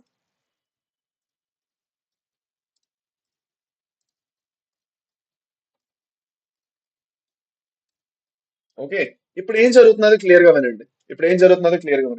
బికాస్ మన బ్లడ్ లో యూరియా ఉంది, ఇంకా సేమ్ కాంపోజిషన్ ఉన్న ఫ్లూయిడ్ బయట ఉంది, కానీ బయట యూరియా లేదంటే కంటిన్యూస్ గా యూరియా అనేది రిమూవ్ చేస్తూ ఉంటుంది. ఈ పర్టికులర్ ఏదైతే పైప్ ఉన్నదో, ఈ పైప్ ఒక మెంబ్రెయిన్ తో ఫామ్ అయింది, నోన్ as సెలోఫేన్ అనేసి ఒక మెంబ్రెయిన్ ఉంది. ఈ సెలోఫేన్ ఏదైతే ఉందో ఇదొక సెమీ పర్మియబుల్ మెంబ్రెయిన్ లా యాక్ట్ చేస్తుంది. దేని త్రూగా అయితే మనకి యూరియా రిమూవ్ అయిపోతుంది.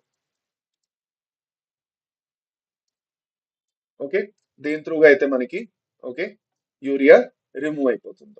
ఓకేనా? ఇప్పుడు ఒక 10 minutes నుండి మీరు వెళ్ళాలంటే వెళ్ళిపోవచ్చు నాన్న క్లాస్ కి, మీ ఇష్టం నాన్న. ఓకే, పూర్తిగా మీ ఇష్టం. ఓకే, పదండి. ఇప్పుడు ఈ యూరియా ఏదైతే రిమూవ్ అయిందో, ఈ రిమూవ్ అయిన యూరియా తర్వాత బ్లడ్ లోనే మనకి యూరియాది క్వాంటిటీ బాగా తగ్గిపోయింది. సో దట్ దీన్ని బట్టి అర్థం ఏంటంటే మన యూరియాని రిమూవ్ చేసేసుకున్నాం. So once the urea has been remove from the blood, ఏం జరుగుతుందంటే అదే పర్టికులర్ ఇంకో ఇంకొక ఇంకొక బ్లడ్ వెజల్ కి మనకి యాక్చువల్ గా మళ్ళీ ట్రాన్స్పోర్ట్ చేసడం జరుగుతుంది. బ్లడ్ అని మళ్ళీ ఇంకొక బ్లడ్ వెజల్ కి ట్రాన్స్పోర్ట్ చేయడం జరుగుతుంది.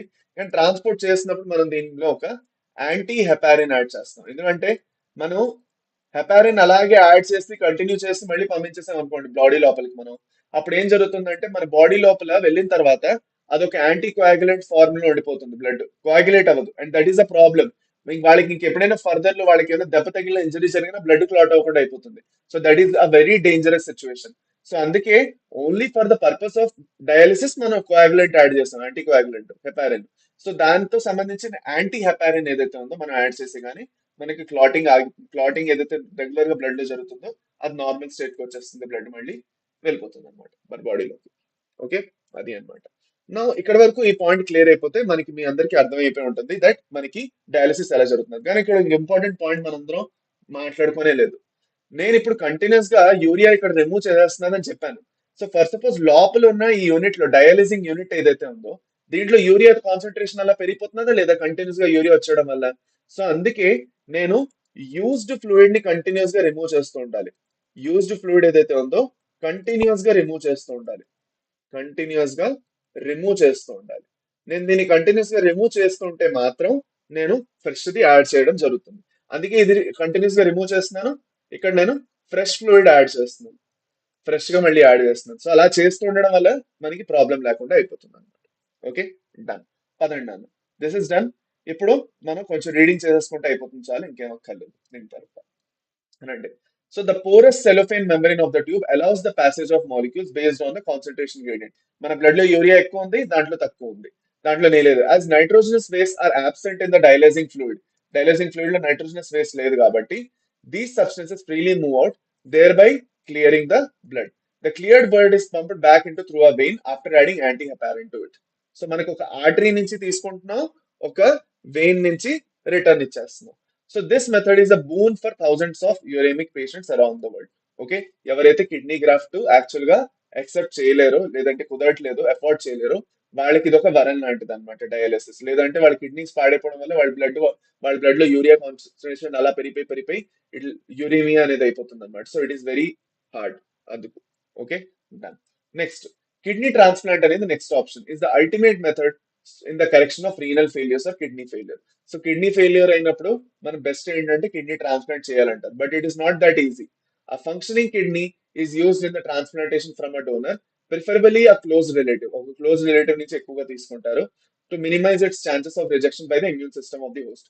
మనకి ఏ పర్టికులర్ ఏంటది ఇమ్యూనిటీ దీన్ని రిజెక్ట్ చేస్తుందన్న కిడ్నీ ట్రాన్స్ప్లాంటేషన్ ని మన ఇమ్యూన్ సిస్టమ్ లోని ఏ పర్టికులర్ భాగం చేస్తుంది? Cell mediated immunity. ఎందులో అయితే టీ లింఫోసైట్స్ ఉంటాయో ఆ టీ లింఫోసైట్స్ సెల్ మీడియేటెడ్ ఇమ్యూనిటీని తీసుకొని వస్తాయి, లేదంటే సెల్ మీడియేటెడ్ ఇమ్యూన్ రెస్పాన్స్ తీసుకొని వస్తాయి. దేని వల్ల అయితే మనకి కిడ్నీ గ్రాఫ్ట్ రిజెక్ట్ అవుతుంది. Okay, so kidney graft reject అవ్వకుండా ఉండడానికి మనం ఏం ఇస్తున్నాము? సైక్లోస్పోరిన్ ఏ అనేసి ఒక పర్టికులర్ డ్రగ్ ఇస్తారు. ఓకే, ఆ సైక్లోస్పోరిన్ ఏ ఏదైతే డ్రగ్ ఉన్నదో అది యాక్చువల్ గా ఏం చేస్తుంది? మన ఇమ్యూన్ సిస్టమ్ ని కామ్ డౌన్ చేస్తుంది, ఇమ్యూనో సప్రెసెంట్ లా పనిచేసి ఇమ్యూన్ సిస్టమ్ కామ్ డౌన్ చేస్తుంది. దేని వల్ల అయితే ట్రాన్స్ప్లాంటేషన్ సక్సెస్ఫుల్ అవుతాయి. ఇదంతా మనకి ఎక్కడైంది? 3 చాప్టర్లు మనం కనెక్ట్ చేసాం. మన human health and disease, microbes and human welfare, kidney, 3 connect అయ్యాయి ఇక్కడ. పదండి. So modern clinical procedures have increase the success rate of such complicated technique. Next వచ్చేసి రీనల్ క్యాల్కులై. రీనల్ క్యాల్కులై అంటే స్టోన్స్ నాన్న, కిడ్నీ స్టోన్స్ ని రీనల్ క్యాల్కులై అంటారు. కిడ్నీలో స్టోన్స్ ఫామ్ అవుతాయి అంటారు కదా, ఇది కిడ్నీలోనైనా లేదంటే యూరేటర్స్ లో అయినా కూడా స్టక్ అయిపోతూ ఉంటాయి. మనది ఏదైతే పైప్ ఉందో యూరేటర్, కిడ్నీకి యూరినరీ బ్లాడర్ కనెక్ట్ చేసేది, అక్కడ కూడా చిన్న చిన్న స్టోన్స్ ఫామ్ అయిపోయి ఉండిపోతాయి. Stones are insoluble mass of crystallized salts, oxalates etcetera found with in the కిడ్నీని మనం రీనల్ క్యాల్కులై అంటాం. గ్లామరులో నెఫ్రైటిస్ అంటే inflammation of glomeruli of the kidney. Blood pressure చాలా ఎక్కువ అయిపోవడం వలన కొంతమందికి బ్లడ్ ప్రెషర్ కంటిన్యూస్ గా ఎక్కువ ఉంటుంది, దానివల్ల ఏమవుతుంది? గ్లామరులర్ బ్లడ్ ఫ్లో లేదంటే జిఎఫ్ఆర్ కంటిన్యూస్ గా ఎక్కువ ఉంటుంది. కంటిన్యూస్ గా జిఎఫ్ఆర్ అవసరం కన్నా చాలా ఎక్కువ ఉంటే గ్లామరులస్ లో స్వెల్లింగ్ వచ్చేస్తుంది, ఇన్ఫ్లమేట్ అయిపోతుంది అనమాట. దాన్ని మనం గ్లామరులో నెఫ్రైటిస్ అనేసి అంటాం. సో దీంతో మనకి కంప్లీట్ అయిపోయింది మీది ఎక్స్క్రిటరీ సిస్టమ్. ఓకే, సో దీని మీద క్వశ్చన్స్ చేసుకున్న తర్వాత you can go for your class. మీది ఏదైతే నెక్స్ట్ క్లాస్ ఉందో మీరు వెళ్ళిపోవచ్చు, త్వరగా ఇచ్చేసుకోండి. రండి చేసుకుందాం, క్వశ్చన్స్ చేసుకుందాం రండి. సో నా వెనకాల ఉన్న ఆప్షన్స్ మీకు కనిపించాలి కాబట్టి నేను చింట పగ్నందం మాయమైపోతున్నాను. పదండి నన్ను ఆన్సర్ చేద్దాం త్వరగా. Okay, option A, B. ఇప్పుడు చూడండి, అల్ట్రా ఫిల్టరేషన్ ఎవరు చేస్తున్నారు? మాల్ఫీజన్ కార్పస్కల్ లేదంటే రీనల్ కార్పస్కల్, ఎక్కడైతే బౌమన్స్ క్యాప్సిల్ ఇంకా గ్లామరులస్ చేస్తున్నాయి. సో ఏది 4 అవుతుంది? ఏది 4 ఎక్కడెక్కడ ఉంది? రెండిట్లో ఉంది, ఇవి రెండు తీసేసేయండి. So next, concentration of urine ఎవరు చేస్తున్నారు? హెల్లీస్ లూప్ చేస్తున్నారు. హెల్లీస్ లూప్ యూరిన్ కాన్సన్ట్రేషన్ లో ఇన్వాల్వ్ అయి ఉంది. సో బీది వన్ ఎక్కడ ఉంది? ఏలో ఉంది. So option A. అర్థమైందా? ఓకేనా? Option A. Done. Next. Next. Okay. Next వచ్చేసి నెక్స్ట్ క్వశ్చన్, ఇది కూడా మీకు match the following question. So అందుకే నేను ఇప్పుడు ఇప్పుడు రావట్లేదు స్క్రీన్ మీదకి, మీరే ఆన్సర్ చేస్తారు. గ్లైకోజ్ యూరియా అంటే ఏంటి నాన్న? గ్లూకోజ్ ఎక్కువ అయిపోవడం యూరిన్ లో, రైట్? సో గ్లూకోజ్ ఉండడం యూరిన్ లో ఎక్కువ. సో ఏది ఫోర్ అవుతుంది? Presence of glucose in urine. ఏది ఫోర్ ఎక్కడ ఉంది నాన్న? ఆప్షన్ డి, ఒకటే ఆప్షన్ ఉంది అంతే. టెన్షనే లేదు, మనకి ఒకే ఆప్షన్ తో ఆన్సర్ వచ్చేసింది. మిగతాది మీరు కావాలంటే చేసుకోవచ్చు. అవును, గౌట్ గురించి వీళ్ళు ఇక్కడ ఇవ్వలేదు, రిమూవ్ చేస్తారు. గౌట్ అంటే accumulation of uric acid in joints. Joints లో యూరిక్ యాసిడ్ మనకి అలాగే కలెక్ట్ అయిపోయి ఉండిపోయింది అనుకోండి, దానివల్ల గౌట్ అనేది వస్తుంది అనమాట, స్వెల్లింగ్ వస్తుంది అనమాట. అది యూరిక్ యాసిడ్. ఇది మనం ఎక్కడ చదువుకుంటాం? మనం లోకమోషన్ అండ్ మూవ్మెంట్ లో వస్తుంది అది గౌట్. ఓకే, అక్కడ పెట్టారు తీసుకెళ్ళి దీన్ని, జాయింట్స్ లో ఉన్నది అనేసి. Next, grafted kidney may be rejected in a patient due to. ఒక పేషెంట్ లో గ్రాఫ్ట్ ఏదైతే ఉందో, లేదంటే ఏదైతే ట్రాన్స్ప్లాంట్ ఉందో, అది దేని వల్ల రిజెక్ట్ అయిపోవచ్చు? Grafted kidney may be rejected in a patient due to. దేని వల్ల రిజెక్ట్ అయిపోవచ్చు? Grafted kidney may be rejected in a patient due to. దేని వల్ల అన్న? దేని వల్ల రిజెక్ట్ అయిపోవచ్చు?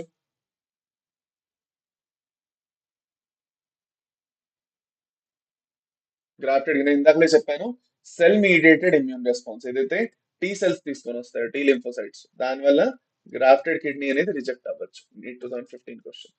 Next, use of an artificial kidney during hemodialysis may result in nitrogen. మనం ఒక ఆర్టిఫిషియల్ కిడ్నీ అంటే ఏంటి? ఆర్టిఫిషియల్ కిడ్నీ ఏదైతే డయాలైజింగ్ యూనిట్ ఉందో దాన్ని ఆర్టిఫిషియల్ కిడ్నీ అంటాం. Okay. So nitrogenous base build up అవుతున్నదా? లేదు, రిమూవ్ అవుతున్నది. Non elimination of excess potassium ions, reduced absorption of calcium ions from GI tract, reduced RBC production. Which of the following options is most appropriate? So artificial kidney use చేయడం వలన, okay, మన బాడీలోని calcium ions సరిగ్గా absorb అవ్వంట, RBC production తగ్గిపోతుందంట. ఇప్పుడు మీరు నాకు చెప్పండి నాన్న, RBC production ఎందుకు తగ్గుతుంది?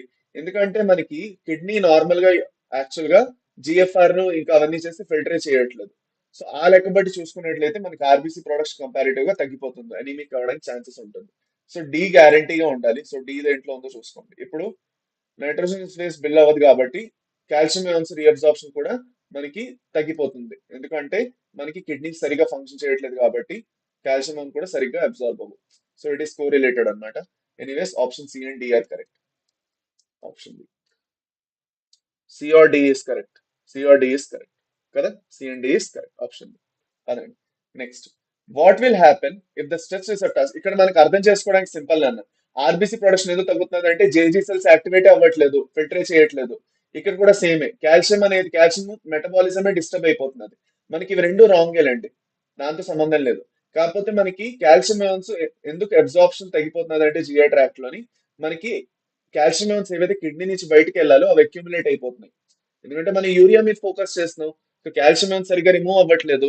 అప్పుడప్పుడు కిడ్నీ నుంచి కాల్షియం అయాన్స్ కూడా రిమూవ్ అవుతాయి, మన యూరిన్ లోకి వెళ్ళిపోతాయి. దాని తర్వాత ఆర్బీసీ ప్రొడక్షన్ దేని వల్ల జరుగుతున్నది? మన జూస్టా గ్లామరులర్ అపారటస్ ఏదైతే ఉందో అది ఎరిథ్రోపాయిటిన్ రిలీజ్ చేస్తుంది, మన జిఎఫ్ఆర్ పడిపోయినా ఎక్కువైనా అది చూసుకొని. సో అక్కడ ఆ జిఎఫ్ఆర్ ది రోలే తగ్గిపోయింది, ఎందుకంటే మనం ఆర్టిఫిషియల్ కిడ్నీ వాడుతున్నాం. సో అందుకే ఆర్బీసీ ప్రొడక్షన్ కూడా డ్రాప్ అయిపోతుంది అనమాట. అది అండ్ అని ట్రై చేస్తున్నారు. Done. Next question, what will happen if the stretch receptors of the urinary bladder wall are totally removed? నేను స్ట్రెచ్ రిసెప్టార్స్ నే రిమూవ్ చేస్తాను.